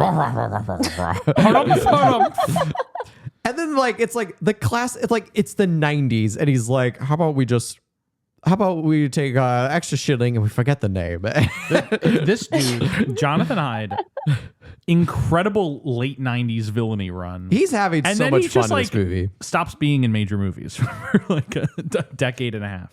That was his big blowout. He was like, this is my retirement movie. Francis, he's like the from what I remember, the bad guy in Richie Rich, which is the movie about a kid who makes a lot of money. God. Then he's the bad guy in Jumanji. And then he is the owner of the Titanic in Titanic, who like is a coward and flees. He's in Anaconda, a movie I haven't seen, but which I presume he plays the bad guy. And then he is Snake. And then he's the Egyptologist in The Mummy, who like brings all the humans to like. Oh my God, he is the Egyptologist. He has like this Mummy. 5-year run of 90s villainy. And then like the year 2000 hits and he like turns to stone or something. He just like stops being in major movies for just retires, I guess. Until suddenly he like returns with Crimson Peak and The Brutalist. He's in. Wait, he's what? in The Brutalist? He's in The Brutalist. Is he good in The Brutalist? Is he? From what I remember, yes. Okay. But it's just like that's just like a crazy like short run, and then he's just like, no more of this, please. I have done my. I hang my hat. Yeah. He's like Jumanji, The Mummy, and Titanic. You say? Yeah. I tip my hat to you, sir. He's done. I love the opening to this movie. The 1869 thing. I love the opening. I think it's movie. Great. It's a good detail. It's so much cheese. It did lead me to Google like, because I was like, this board game existed in the 18th. I did Google how long have board games been around, and the discovery I made. Oh boy! The first recorded board game is called The Royal Game of Ur, and it was it's dated between 2600 and 2400 BC. It's like this is what this shit looks like. This is like the first. I want to play that. Friends, look at how crazy this first board game looks. The Royal Game of Ur. It looks Jumanji coded. I would play it. Imagine you get sucked into ancient Mesopotamia in this, or ancient Mesopotamia comes out at you. It really is like a thing of like, if you ever try to like dig deep into like the lore of like the Jumanji, like who built it, who mystified it, who like, or what realm does it come from? What realm? I like the that, Jumanji realm. I like that it doesn't explain where Jumanji comes from. I think I typically dislike it when a movie like this tries to explain the lore. Because I don't need that. It's a magical board game. Yeah. Unless like the point of the movie is discovering like the maker. And it's like, you know, you got to find the maker to destroy the game or something like that, which is silly. I don't need it. Yeah. I like that it's just like, it's a thing that exists. It's going to continue to exist. The less you know about it, the more mysterious it is, and the more like compelling the mystery is. Yeah, I'm for some reason I'm thinking on your like fourth player plot point, Jeff, where it's like maybe that's the person playing from the other side. Ooh. Yeah. No, then Joe Jonas comes out of the game. Oh, God. That's actually the worst part of that the Rock Jumanji is you're like, well, these are 4 compelling actors playing these leads, and they find, is it Nick or Joe Jonas? Nick Jonas. And the 4 of them are like, The Rock seems like a thespian compared to the performance Nick Jonas is delivering in that movie. Nick Jonas comes in and is like, I've been trapped in the game. He's just hot. That's it. My name is Nick Jonas. And then like he gets out of Jumanji at the end, and then the future comes around. And he's played by Chet Hanks, and you're suddenly, the good Hanks' son. What's his name? Colin Hanks. He's played by Colin Hanks, who is like just very like charming and nice. And you're like, oh, it's a major upgrade. The ending is good now. Yeah. It's an upgrade. He should have been played by Chet Hanks, though. Can you imagine that? Oh, God. Francis, are you aware of Chet Hanks? I feel like I am, but I'm like, he's Tom Hanks's Tom Hanks's scumbag son. And yes, I say scumbag with all love. He did his performance of White Boy Summer. Do you remember? Imagine like you're watching Jumanji, and like they get Nick Jonas out, and he's like, "I will find you again in the future," and then they go around the corner, and you just hear a white guy doing a Rasta voice. And he's like, it's going to be White Boy Summer. And you're like, no, stop. back into the game. Go back into the game. Get back in there. Get it back in there. Oh, my God. I'm looking at his like IMDb right now. He does have something coming up. Lone Wolf. It's in post-production, so we'll get it soon. I can't wait. The way people found out about Tom Hanks getting COVID in 2020 was a video Chet Hanks posted of himself shirtless, sitting in front of a camera, and being like, hey guys, mom and dad, they're doing all right. I just want to let you guys know they're doing good. He's a fucking trooper. He's gonna pull through. Don't even worry. He was like, what a surreal time we live in. Oh my God. I love that. Wait, going back to the opening scene. Yeah. The opening for this movie, literally, my one beef with the movie is like the bookend, you know? This is White Boy Summer by Chet Hanks. This is Tom Hanks' song. Is this a song? Yeah, this is going to be my song of the day. Enough. What? Jeff. Oh Enough. my God. It's called White Boy Summer by Chet Hanks. I'm adding it to my playlist. You were saying about the opening. Yes. It's the bookends. The bookends, we've already talked about the ending, but the opening, it's like 3 different beginnings. Yes. It's 3 different intros to this movie. Yes. I feel like they like had an idea and they were like, okay, so we've done that. Let's try it again. And they're like, okay, we have that. Let's try it again. It's like the first like 30 to 40 minutes of this movie is just time jumps, different blips of exposition. Yeah. It's like, and the movie's only what, like an hour and 40 minutes? Yeah. So like, we do spend a lot of time at the beginning setting up. Yeah. The pairs. And it's like, it's so much more time than I would care to have for the setup. And it's like, I feel like it's fine because like when the movie changes tone, which we've kind of talked about, that stuff kind of ends up feeling extraneous a little bit. Mm-hmm. Yeah. And you could have shortened it, or you could have really just committed to it and kept that tone. Mm-hmm. Yeah. But I do have But they don't. I do have a logic question about the ending. So the movie ends with Jumanji on a beach, and some French girls find it, and they're like, Floated across the ocean. But how did it get there? Floated across the ocean. When was it thrown in the ocean? They put weights on it and they throw it in the river. Is that what happens? Yeah. I have no memory of this. I watched this movie last night. No, yeah. That's actually how they get rid of it? You Yeah, just yeah. omitted it crazy. from Now, your memory. a couple of problematic bits though with this is, when do they throw in the river? They throw in the river in 1969. Yes. Back in How did it get to France? it gets to France, and the scene of the box showing up in France is after they were back in 1995 from the Christmas bit, which means that this box has floated through the ocean for 26 years. It's only just now gotten to the shores of France. I mean, I believe that. Would it take 26 I would believe years it. for like debris? I feel like with the weights and stuff holding it back, and like, because they were in like New England. I feel like that feels valid. It has to escape New England, get to the Atlantic Ocean, and then traverse the entire Atlantic Ocean with, like tidal patterns. Yeah, not in like a straight line. It's just kind of like, it's like That feels very milling valid about. to me.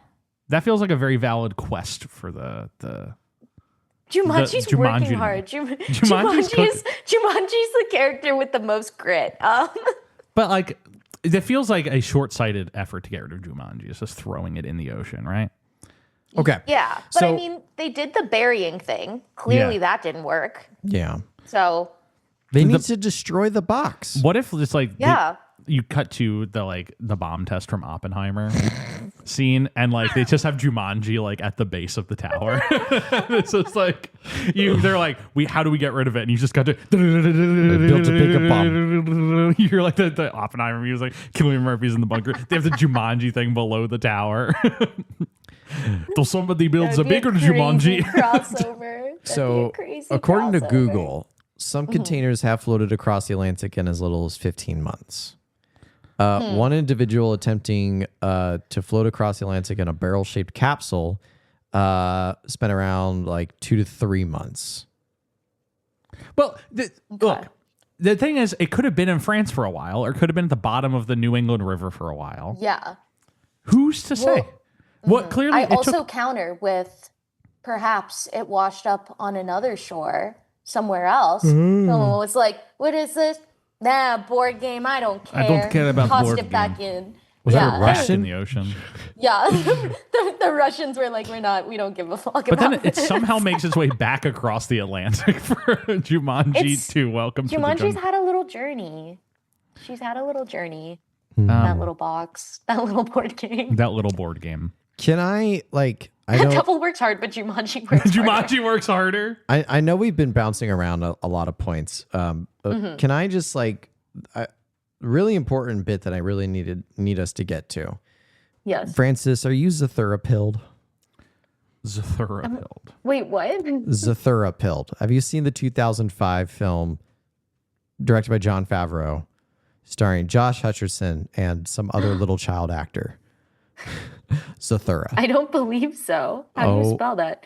Zathura. I almost guarantee you have seen Yeah, I it. have.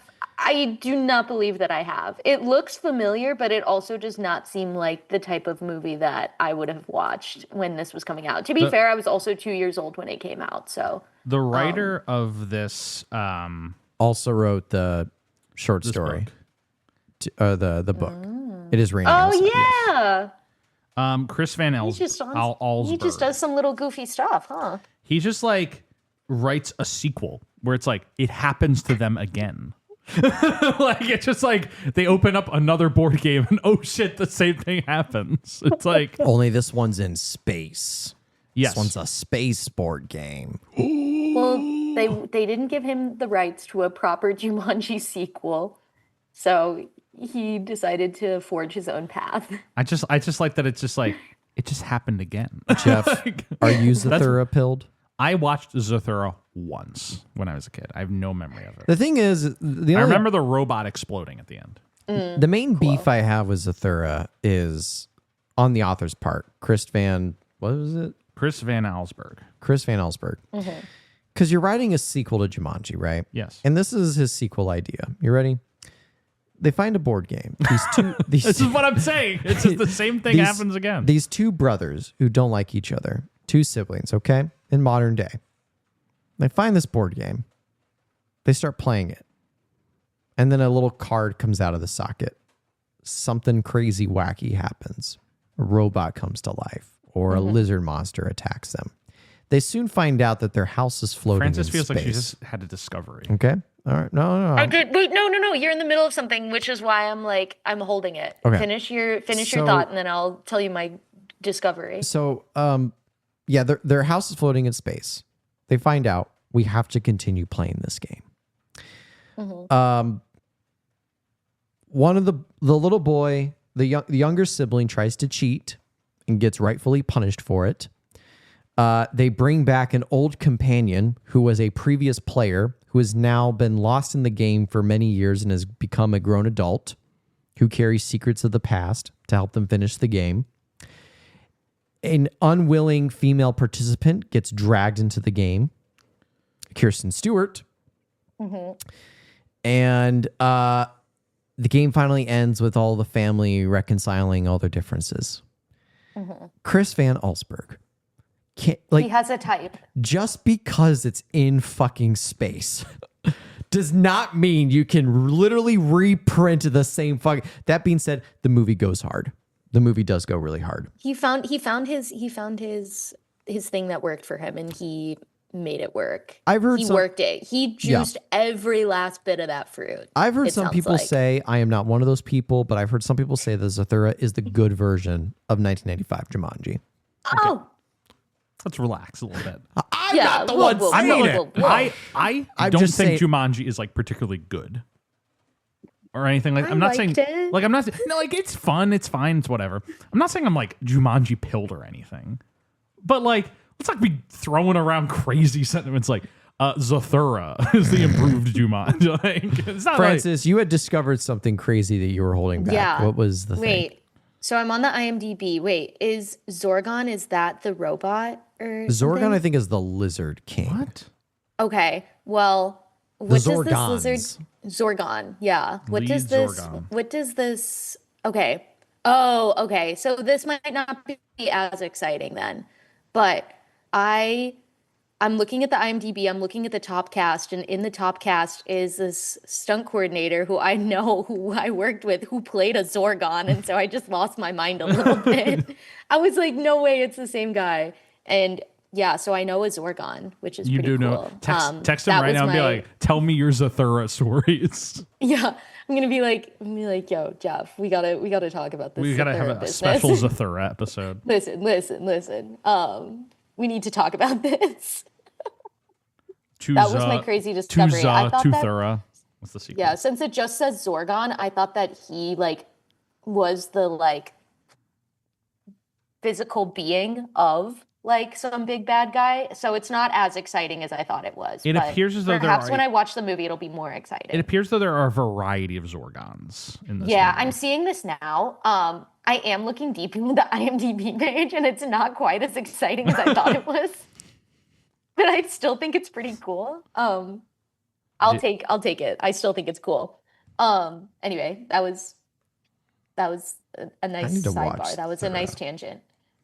You haven't seen Zathura? I need to rewatch it. Oh, I thought you said you had need to watch. I'm like, fake fan over here talking about Zathura. You haven't You're seen out it. here talking No. about all this lore. I was like, No, you better I've have seen watched it a few times actually. But like ultimately, the thing about Jumanji, because we kind of there's not much plot to talk about. We kind of just summarized Yeah. it all. Yeah, in we talking kinda about did. the all this vibe. stuff. Yeah.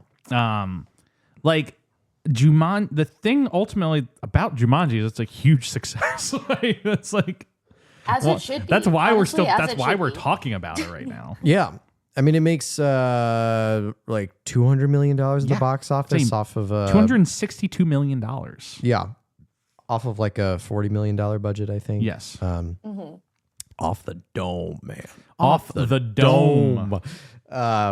But yeah, huge success. A lot of that is accredited to Robin Williams being the main actor because he's a big draw for the box office. And he's just at the point in his career where you put Robin Williams' name on a project and people will show up, and people do show up, and it's got like enough of that like action adventure quality to it that like, you know, word of mouth spreads. People do like one of the key problems I think a lot of the critics have of this movie is like, can you take your kids to go see this? Because that's where I think yes. Yes. Well, Roger Ebert would disagree. Oh yeah, Roger Ebert hated this fucking movie. Yeah. What?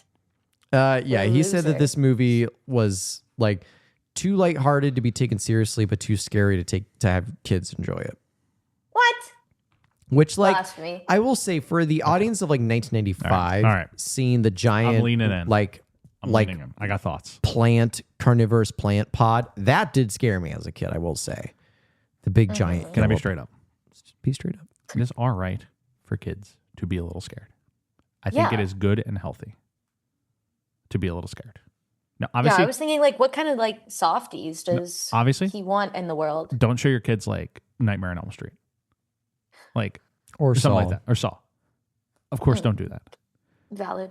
But I think like it is good for young kids to be a little scared and to be confronted with a little bit of menace. Where's the line? I think the line is something like Nightmare on Elm Street. Like, Whoa, that's a There's pretty nothing- big Okay. fucking line, though. That's the hard line. That's Anything the below that, far fine. end continuum. because I think if you like aren't exposed to like a little bit of menace and scare when you're a kid, it's gonna be all the more shocking when you get to it later. Jurassic Park. Yeah. Like Jurassic Park is like a good scary movie for a kid. I watched the movie when I was like 6 or 7. That movie is scary. It is menacing. It's never too scary. Jaws. Jaws, I think, a little older, but same idea. Like these are movies that Trying like to see how far I can push this. That's the only thing. I think that like these are things that will just kind of lodge in kids' brains, and will help them like kind of like get introduced to horror as a concept. Not in a way that like they have to love horror when they grow up, but like the world's a scary place, and I think it's good to start like having these thoughts when you're or like being confronted with these things in a controlled setting of a movie when you're younger. Halloween Yeah. Season of the Witch. No, Halloween Season of the Witch is I a little think- too much. I think I think what's that's like children's what heads makes, getting crushed by blood just oozing out. Yeah. I feel like like Jurassic Park, Jumanji, all that, where it's like it is a little scary, but it is still like such a departure from reality that I Yes. feel like that is what helps make it better for kids, Yeah. I think, to watch it, because it's like at the end of the day, it's not real, you know, where it's like, okay, don't go to a dinosaur island and you're safe, you know, versus like a Halloween, like Nightmare, all that sort of stuff where it's like, yes, it's a departure from reality, but they are so much more grounded in reality Yeah. than those are, that it's like would be a lot scarier and worse for a kid, where it's like, oh, but this could be how the world works, versus Jumanji, it's like, okay, don't play a jungle board game then and you're fine. Or like, don't go to Dinosaur Island. Don't go to shark infested waters. Yeah. Like Which are all like valid things to be like, yeah, maybe don't do those things. But like other things like Terrifier, where it's like just stuff where it's like you are just existing in the world and this stuff just like happens. happens around you. That's like what I think is probably not good for kids, versus something where it's like such a departure from reality. It can still have those scary elements, and they're never like gruesome is the thing too, is it's not like super gruesome. Jurassic Park, like, you know, Yeah, like it's a little bit of the most gruesome part of eating here Jurassic and there, Park but- is Sam Jackson's arm falling on Larder. Like and the that's a lot. Yeah, that's I'd a say, lot, but like- for a small child, but it's a lot, but like as a parent, like use your discretion with your child. But I feel like things like Goosebumps were popular with kids. The opening of Hocus Pocus, where like the girl gets killed by the witches. yeah. Like these are things that I think were healthy for kids to experience. Like they're a little scary. It's in a controlled setting of a movie. These movies have generally happy endings. And I think like it's a good way to introduce these concepts. And so I disagree when it's just like there is obviously a line where it's like too scary for kids, where it like actually might like mentally fuck with them. yeah. I do not think Jumanji is that. I don't think Jumanji is that. Jumanji is like Yeah. you're in a controlled setting. You're with Robin Williams. He's someone you can like trust as a kid. When you're in a movie, he's someone like you mentally who you latch onto, and you can just kind of like experience menace. Yeah. Just the word you said there, I wanted to pick up on is like you're in this world with Robin Williams, somebody you can trust. It is kind of like Robin Williams is like sort of, if Robin Williams is in a movie at this point in his career, it feels like a movie you can take your kids to. Yes. Just because Robin Williams. If Robin Williams in this movie, it must be family friendly in some capacity. Yeah. Yeah. And that's why next year they went and took their kids to the birdcage. Yes. They took the kids to the birdcage. Yes. And like, oh. I mean, it's family friendly. Silly. No, there's actually inherently nothing inappropriate about the birdcage. No. Inherently. Yeah. It just would probably just go over kids' heads, the humor of it. It's like, do you walk your kids down Venice Beach? Then like, it's the same thing. Or Palm Beach, Florida. Yeah. It's Venice Beach. Do your kids understand who Bob Dole is? They won't get it. It's not for kids, but kids could watch it and like hang out. But like I maybe watched Jumanji once when I was really young, so like it never had an impact on me necessarily. But I think like if kids like this movie and it would work fine for them. Yeah, I have inherently no problems with that. Big childhood movie for me. Didn't affect me 1 second. I'm totally normal and fine. Sure. Stuart, We'll go with that. do you know about the original pitch for Jumanji 2? No. Because if we're kind of in the post-text of this movie. Yeah. Obviously, big success. Roger Ebert hated it. We talked about, but like, boo. And like, it's not like I gave this movie a great review or anything like that. But I don't think it's worthy of hatred. Mm. It's just worthy of like, all right. Oh God. I like So, in this movie's a huge success, and Sony is immediately like, sequel. And they put one in development 4 years later in 1999. The plot of the story is about the president of the United States What? buying Jumanji from an antique store in Europe and bringing it to the White House to play with his children. No. One of whom, Butch, just wants a dad, not the president of the United States for a Oh, father. no. He gets sucked into Jumanji. The kid or the Wait, the president? son? President. President gets sucked President into the gets board sucked game. into Jumanji, Okay. paving the way for his evil vice president to assume control of the United States of America. I'm so locked in. I've never been more locked in. God. I've never been more locked The president has to team up with the animals and the creatures inside Jumanji Are you kidding me? to escape Are you kidding me? and retake control of the country. But in the jungle, you must wait until the dice read 5 or 8. I don't fucking know. But How do you? How do you they escape? added a new rule. I don't know. What do you mean? They open up the sub Alan compartment. Parrish It's like lost actually 26 years. He's the president. He can figure it out. so American presidents are really smart, guys. Yeah. a script is written. Smartest A script people. is written for this and is scheduled to go in production in 2020. Whoa. They never- What? Sorry, you Or said 2000. 2000. Okay, I was like Oh my lord, I was like, Yeah. That would have been crazy. 19 years they're of like, we're gonna development. cook on this for 20 years. So Ken Ralston, who was the director or was the visual effects supervisor of the first movie, was going to direct it. Okay. And it just kind of like gets stuck in Cute. development hell. They never like quite lock in. He leaves the project and they go through like 6 other directors who like have pitches. And in 2002, they announce a different version. It's not going to be about the president anymore. It's going to have Robin Williams back.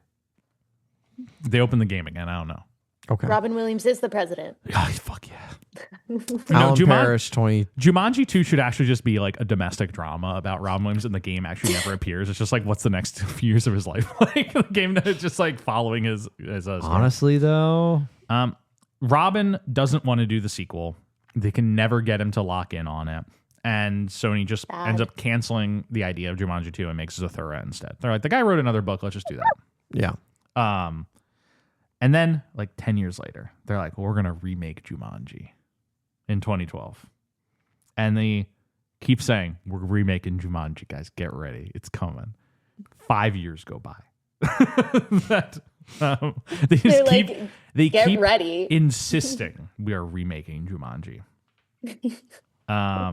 Then Robin Williams dies in August 2014. And almost immediately thereafter, they're like, Jumanji's coming, guys. Get ready. More Jumanji's coming. They're like, in this time, the what kid who plays world Peter needs is Shepard, new Jumanji. the kid who played Peter Shepard is like, it's unnecessary and insulting that they're announcing this right after Robin's passing. Yeah. And they keep saying it. Eventually, Jake Kasdan, son of Lawrence Kasdan and the director of Walk Hard, the Dewey Cox story, is hired to finally make Jumanji 2.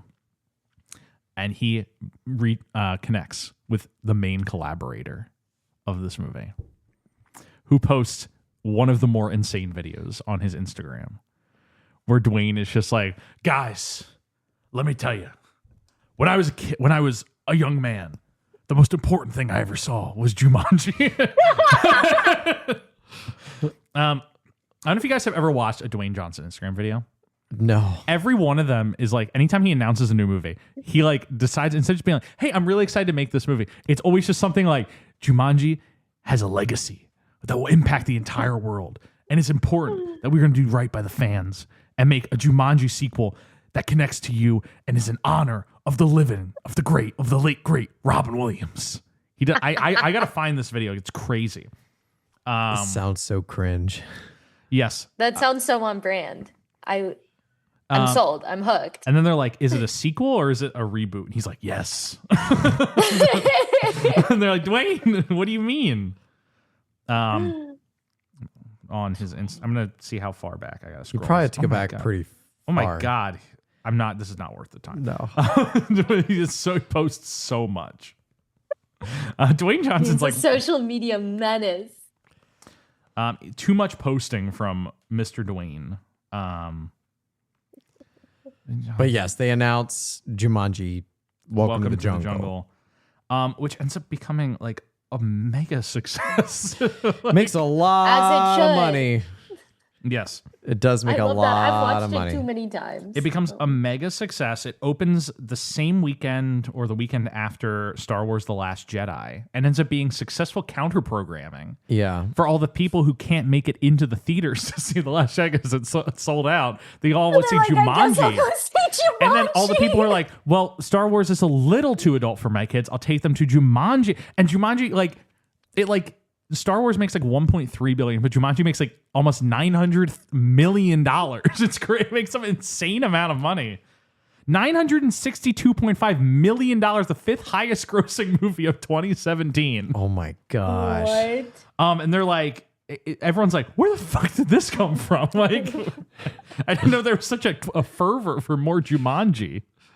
Of course. People need their Jumanji. Yeah. We were fans in have Jumanji been void waiting. for too long. Fans Yeah. have been waiting. It's been so hyped up. And so obviously that becomes a big success. And then they make another one, bringing Danny DeVito into the mix, which also makes $800 million.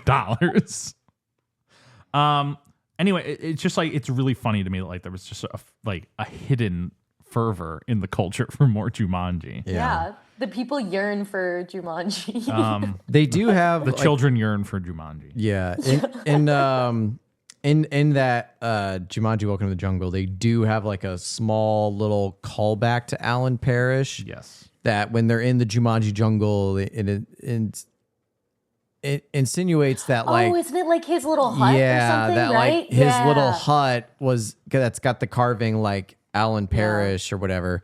And it's like this, I just because Nick Jonas, he's like, I just found this hut, and it's like, oh, this is where Alan Parrish lived for 26 years while he was stuck in Jumanji. So It's true. that He was stuck in was Jumanji. their little Robin Williams nod. Yeah. Yeah. I got to rewatch.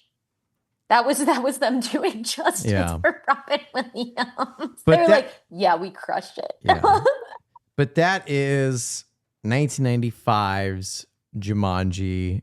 And I feel like I've talked this movie to death. I think just before to we sign off, Yes. I have my pitch for the sequel. Yes, tell me. So we take the original sequel idea, which was the president, right? Yes. But the president is Robin Williams. It is Alan Parrish. He is president. He's doing president things. He's doing international affairs. What does he hear about? Jumanji coming out in France. He has to go to France and do some presidential international negotiations with the world of Jumanji. That little hunter man whose name I've forgotten, he's there. He has to confront that feller. Yeah. And that's the movie. And it's in France. That's the pitch. I had to say it. I think a good pitch for any sequel is what if it's actually just about the president? That's always a good pitch. It is always a good pitch. No. Jeff, do you have any final thoughts on Jumanji? Have definitely Jumanji'd myself out. I am out of Jumanji talking points. Francis, do you have any final thoughts on the movie? That was it. That was The President Goes to Jumanji. Yeah. I don't have any other final thoughts, just that this was a key childhood movie for me, and it was good revisiting it. And thank you all so much to our audience for listening to this week's episode on Jumanji. As I take us out, as always, you can remember to rate, review, comment, like, subscribe, whatever platform you were listening on, of which we are on many, pretty much anywhere you can find your podcast. We're pretty much there. Special thanks to Rebecca for the graphic design, Michael Van Boding Smith for the theme music. And before we go out, Francis, do you have anything you want to pitch? Anything you want to shout out? Anything you want to say to our audience before we sign off here? Everyone go watch Chicago PD season 13. Excellent. No, Francis is trying to make a short film. This episode comes out in 2 weeks. Feature, yeah. A feature. If you want to give me some money. Ho Hum. Check it out. Seed and Spark. Ho Hum. Give her some support. Watch her video at least. Yes. Support indie filmmakers making their art. All right. It's no Jumanji, but it's Jeff is playing the drums of the Jumanji pit. Thank you all so much for listening. We'll see you all next week for The Birdcage.